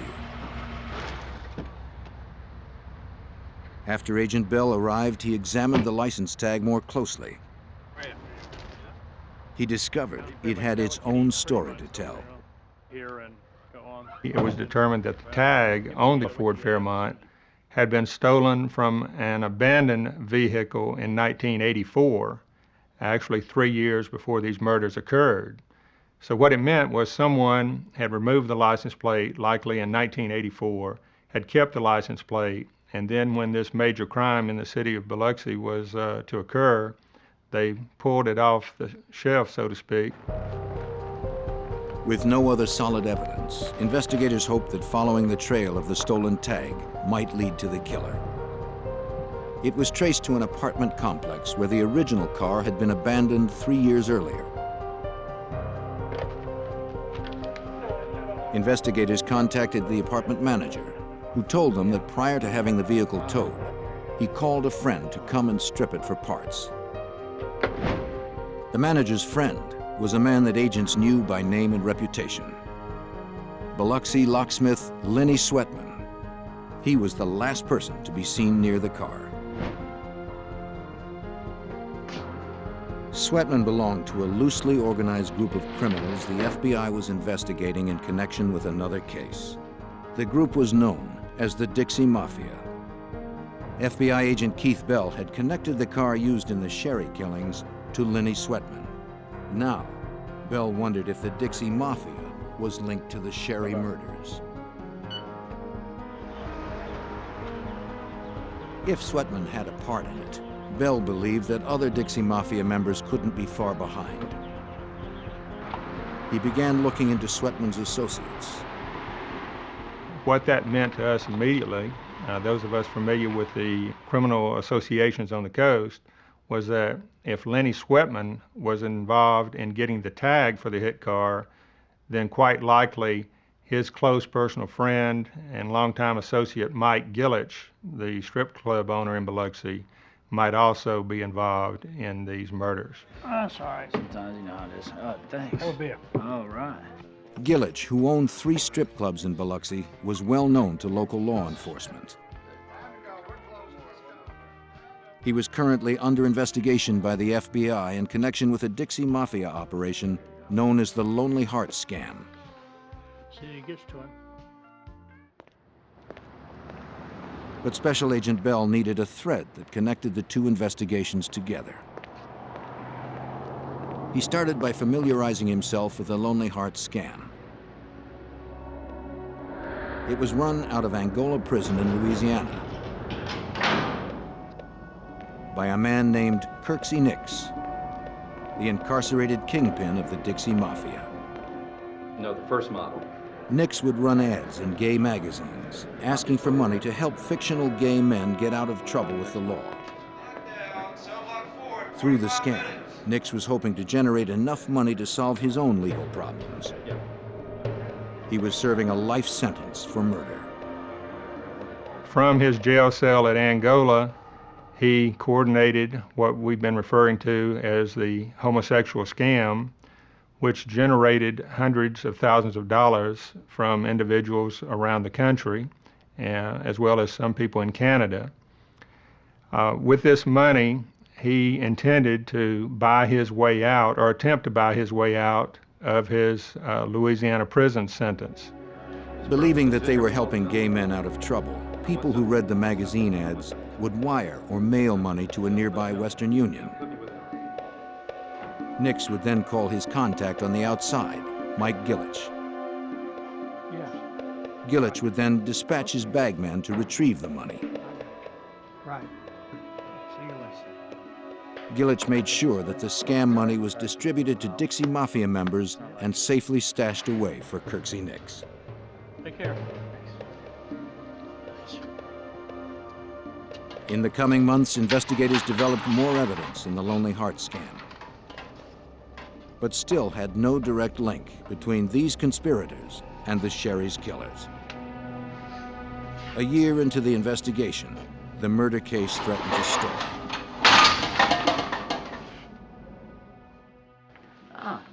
Hi. Come in. As the years stretched to 16 months, the Sherry's daughter, Lynn Sposito, grew increasingly frustrated.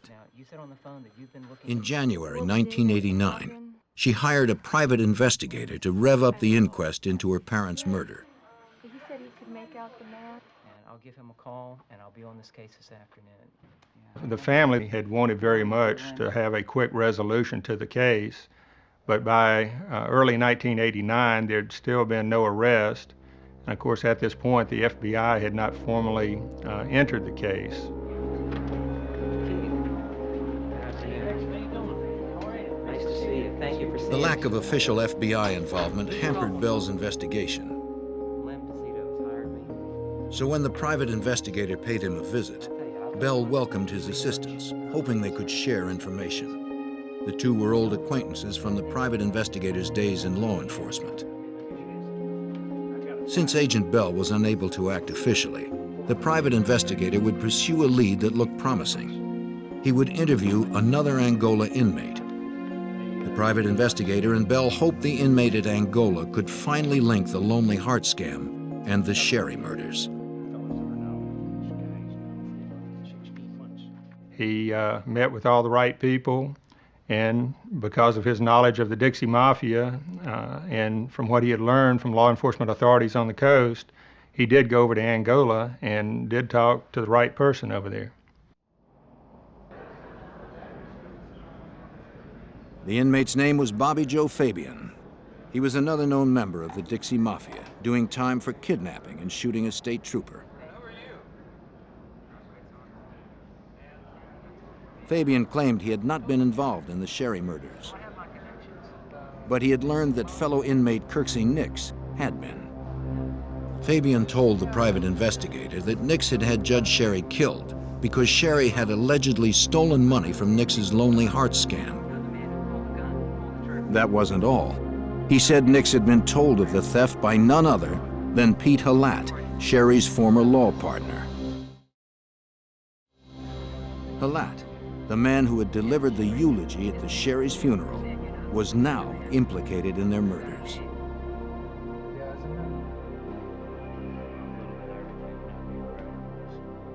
Halat officially represented Nix on legal matters, but Fabian said Halat's role in the Lonely Heart scam was criminal, not legal.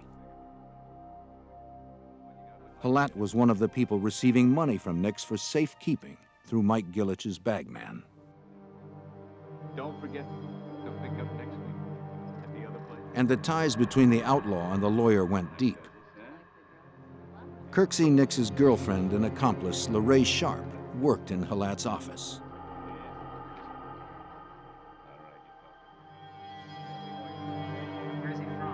Fabian said both LaRae Sharp and Pete Halat were stashing money from the scam in a safe deposit box for Kirksey Nix.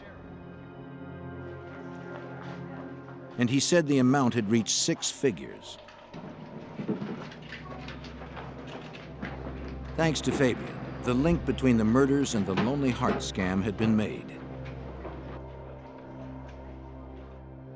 And not only had Fabian given investigators a possible motive for the killings, he was also able to supply the name of the alleged hitman, an ex-con named John Ransom, who was believed to be living in Georgia. But tracking down Ransom would take time. Anytime law enforcement people get together and start talking about notorious Dixie Mafia members, John Ransom comes up quite early in the conversation. He's a longtime alleged hitman for the Dixie Mafia.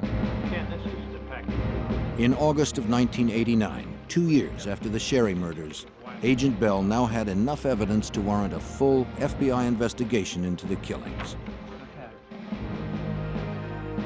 Accompanied by the Sherry's daughter, Lynn Sposito, he approached the United States Attorney and the FBI with a demand to officially open the case. So with the tying in of the scam to the murders, we knew we had some federal violations involved. We have wire fraud, we had mail fraud, and we perhaps had a hitman traveling from Georgia to Mississippi to kill the Sherrys. It was decided to open an official FBI investigation and join with local authorities in the investigation.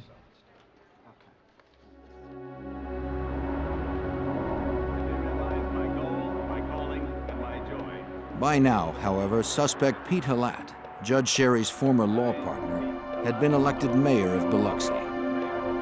With a key suspect in such a high position, investigators encountered new roadblocks. It became very difficult for the FBI to share all of its information with the local authorities.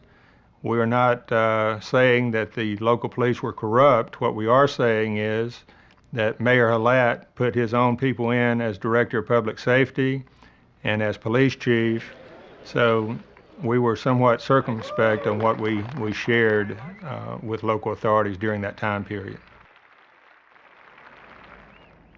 In August of 1989, as investigators attempted to unravel the truth about the Sherry's murders, informant Bobby Joe Fabian made a surprise move.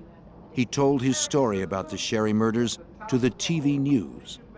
Fabian hoped that by bringing attention to himself, Kirksey Nix would be less likely to have him killed for cooperating with authorities. Along with the report, the station broadcast a mugshot of John Ransom, the alleged hitman in the Sherry case. When Charles Legier, Pete Halat's junior partner, saw the photo, it surprised him. He recalled seeing Ransom outside the Sherry Halat law offices a few weeks before the murders.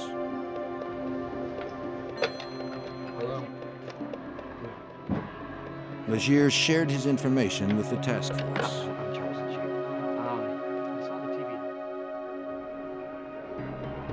Major Randy Cook of the Harrison County Sheriff's Department took Legier's statement.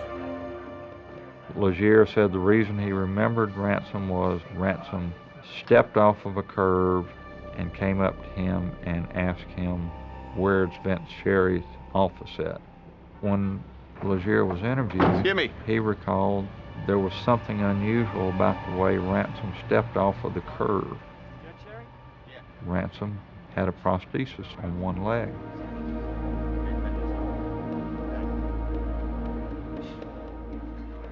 Investigators learned that Ransom was now in a Georgia prison, serving time for another murder. When questioned about the Sherry murders, he refused to cooperate. As Cook further questioned Legier about the day he and Halat had found the bodies, an important detail emerged. Legier remembered that Halat had walked into the Sherry's living room, seen Judge Sherry's body, and said, "Vince and Margaret are dead." Cook relayed this to Agent Bell. What was interesting was that Margaret's body was in the far back bedroom of the residence, and according to Chuck Legier, Pete Halat did not have time other than to briefly enter the front of the house and would have no way of knowing that Margaret's body was also in the very back bedroom. In October of 1989, 2 years after the murders, Agent Bell knew Halat was involved, but he still lacked enough evidence for an arrest. Even so, he felt it was time to confront Mayor Halat. It would be a quiet warning, man to man. And I let Mayor Halat know that I thought his knowledge of the Sherry murders was much greater than what he had shared with law enforcement authorities up to that point. And I recall also telling him that the FBI would continue working on this case until it was totally solved. My recollection is he smiled and did not have much else to say. As a lawyer, Halad knew Bell would need more concrete evidence in order to secure a conviction. What he likely didn't realize was the depth of Bell's commitment to bring him to justice.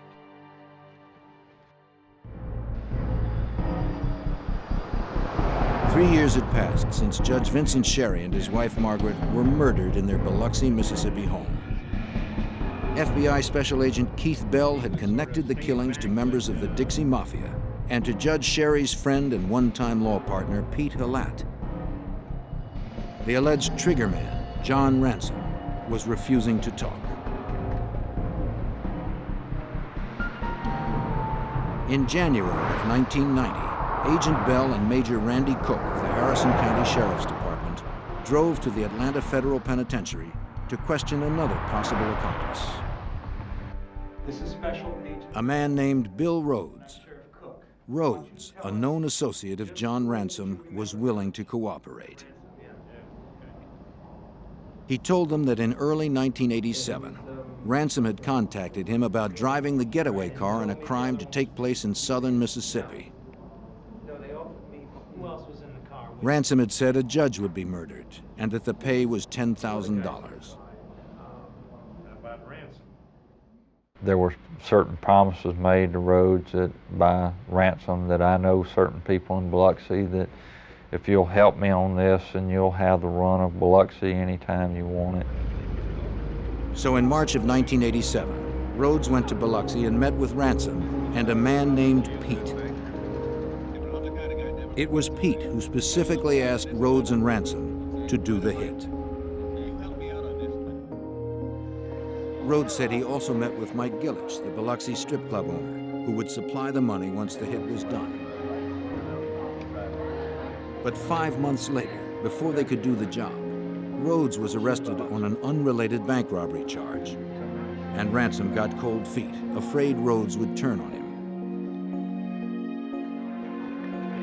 The information helped the case inch forward, but Agent Bell and Officer Cook still felt that Ransom held the missing pieces.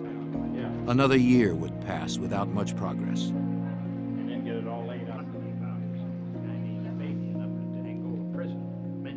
In late 1990, the investigators went to the Bostick Correctional Institute in Georgia, where Ransom was serving time. Finally, Ransom agreed to talk.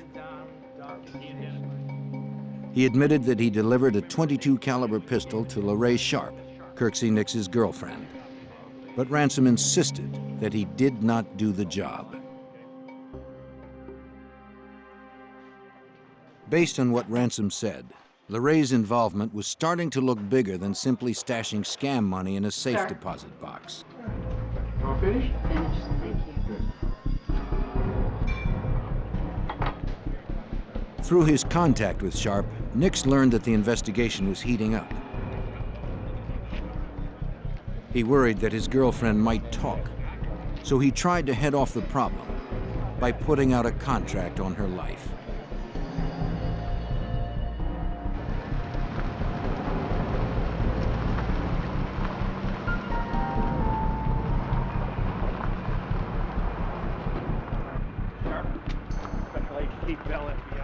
But in late 1990, Agent Bell arrested her for her participation in the murders, inadvertently saving her from Nix's gunman.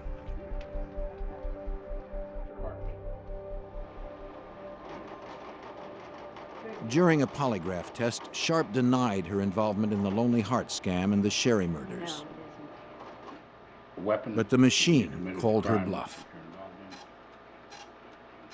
When Bell and his team added her statements to their existing stacks of evidence, they were ready to bring indictments against several key players. Mike Gillich, John Ransom, Lorraine Sharp, and Kirksey Nix were charged as conspirators in the Sherry murders. Notably missing from the list was Pete Halad.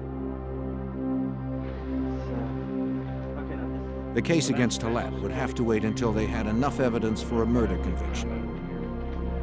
For now, the FBI would look to convict the others on conspiracy to commit murder. So many of the questions came up, why didn't y'all indict Pete Halat early on when you indicted everybody else?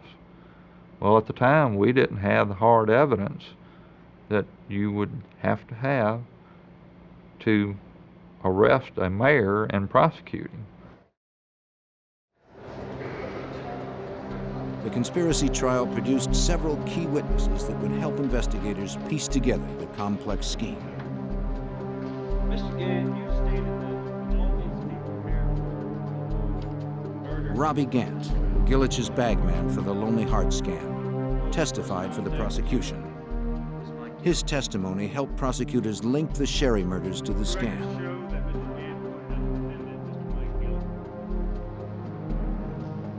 All 4 defendants were found guilty. Nix was given 15 years in addition to the life sentence he was already serving for murder. Gillich also received a 15-year prison term. Ransom got 10 years, and LaRae Sharp 1. I'll pay you for it. Get your hands on order in the court.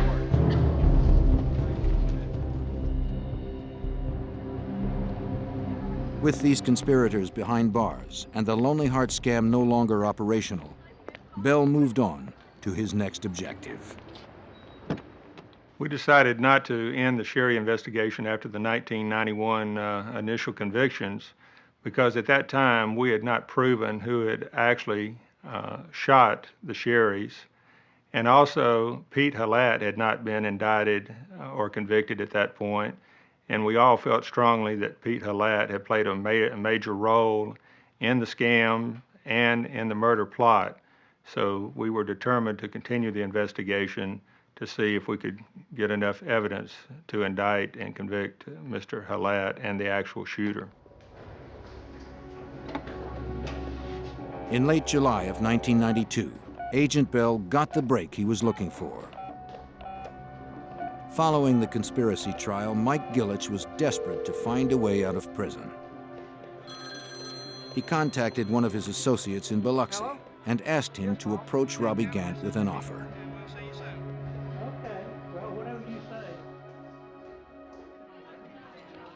Gant told Agent Bell about it.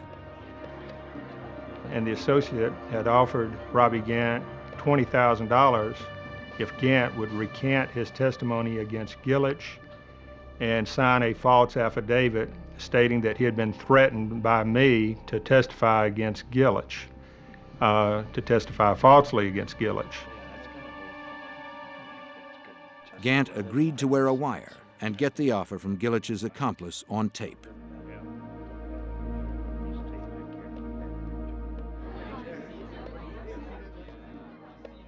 Gant met with him in Mississippi. This time, Gant's tape was rolling when Gillich's associate reiterated the bribe. Gant accepted as Bell had instructed.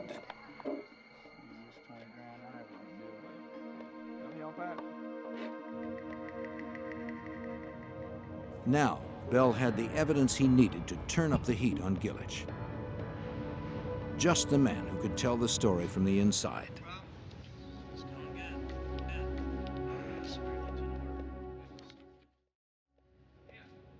By 1993, 6 years after the double murder of Vince and Margaret Sherry, FBI agent Keith Bell had put 4 members of the Dixie Mafia behind bars.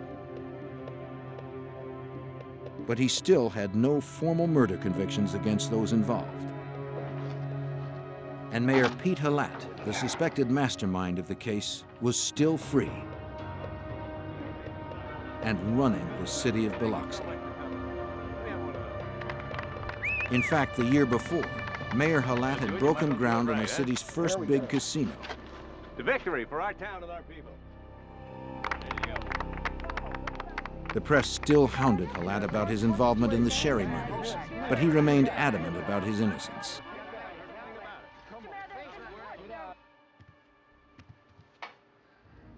Bell continued to work his plan. He used the bribe Robert Gant had recorded on tape to level another charge against Mike Gillich, already in jail. Now Bell indicted Gillich for witness bribery and witness tampering for trying to buy off Gant. And that did the trick. No doubt the most important turning point was in October of 1993 when Mike Gillich finally decided to cooperate and tell the story of this whole case from an insider's point of view. And that's what really allowed us to bring final resolution to this investigation. After the years of painstaking work Bell had spent on the case, it was a satisfying moment. Finally, it seemed his patience and ingenuity were paying off. Gillich was in no hurry to accrue more jail time. Bell's relentless pressure had persuaded him to cut a deal before the bribery trial even began. The Dixie Mafia member would tell what he knew about the murders. Mr. Gillich has Maybe now, Bell could get the convictions he knew were long overdue.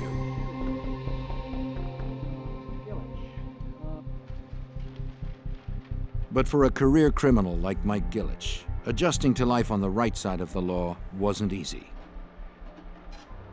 At first, he tried to bluff his way out.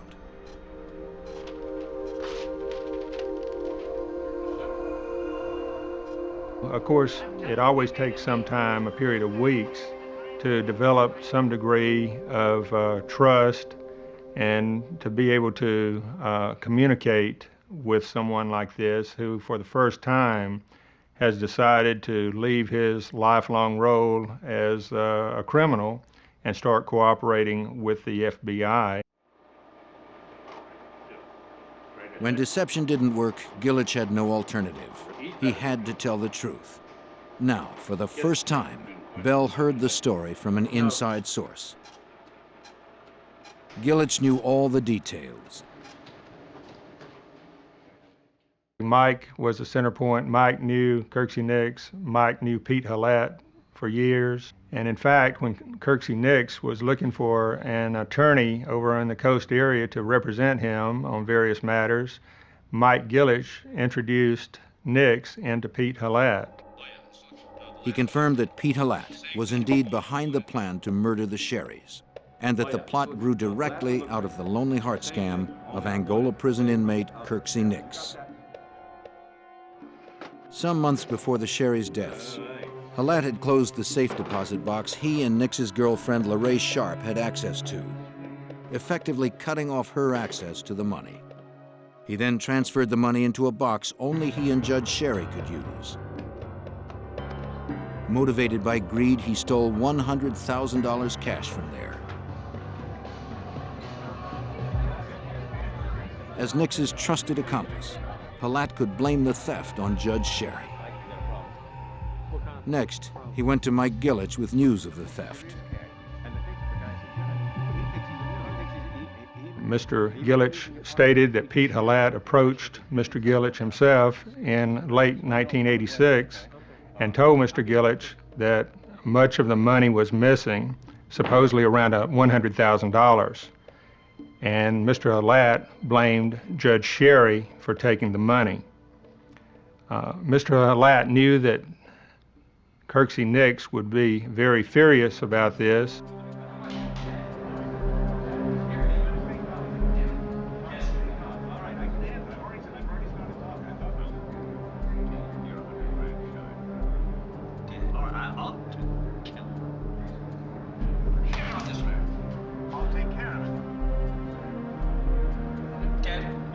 It is not known who ordered Margaret's death, but as a fierce opponent of corruption, she posed a threat to the underworld forces hoping to control Biloxi. With Margaret dead, Hallett could be free to run the town.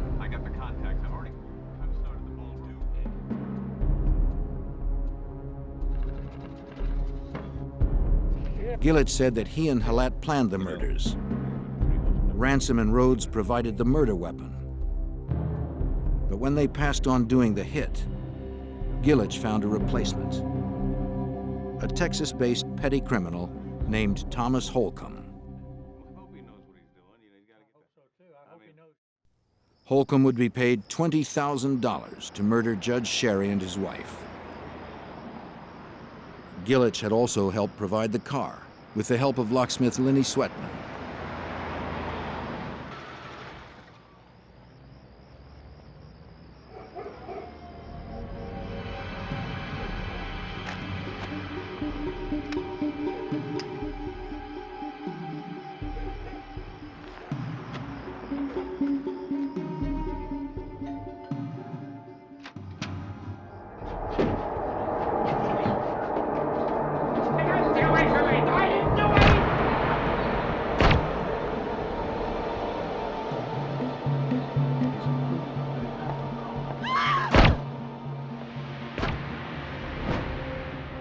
In October of 1996, agents arrested hitman Thomas Holcomb in Texas on murder charges. That same month also saw the arrest that Agent Bell had anticipated and worked 9 years to achieve. I'm an innocent man, and you're going to put the cuffs on me? Let me read you your rights. The arrest of Pete Halat for the murders of the Sherrys. You can, anything you say can and will be held against you.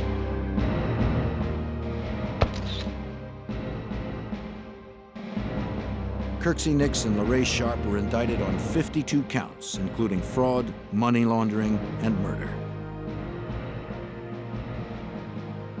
Halat was tried and convicted in the summer of 1997, a full decade after the crimes were committed. He was sentenced to 18 years in federal prison. Also tried and convicted were Kirksey Nix and Thomas Holcomb, the hitman. Both were sentenced to life. LaRae Sharp, Nix's girlfriend, got 5 years. I think a lot of citizens in Biloxi now realize that there are a lot of dedicated professional law enforcement people who will do everything they can to protect the community and work hard to solve major crimes. Perhaps the legacy, you might say, of the case for the criminal element is that they realize after seeing this case that they can commit a crime one day and think they're getting away with it a year later, but it could come back 10 years later and get them. While the Sherry's killers were finally brought to justice, Margaret Sherry's dream of a Biloxi free of gambling was never realized. Instead, Biloxi has become a resort town filled with casinos and neon lights. The sleepy southern town is gone forever, along with the woman who lost her life trying to save it.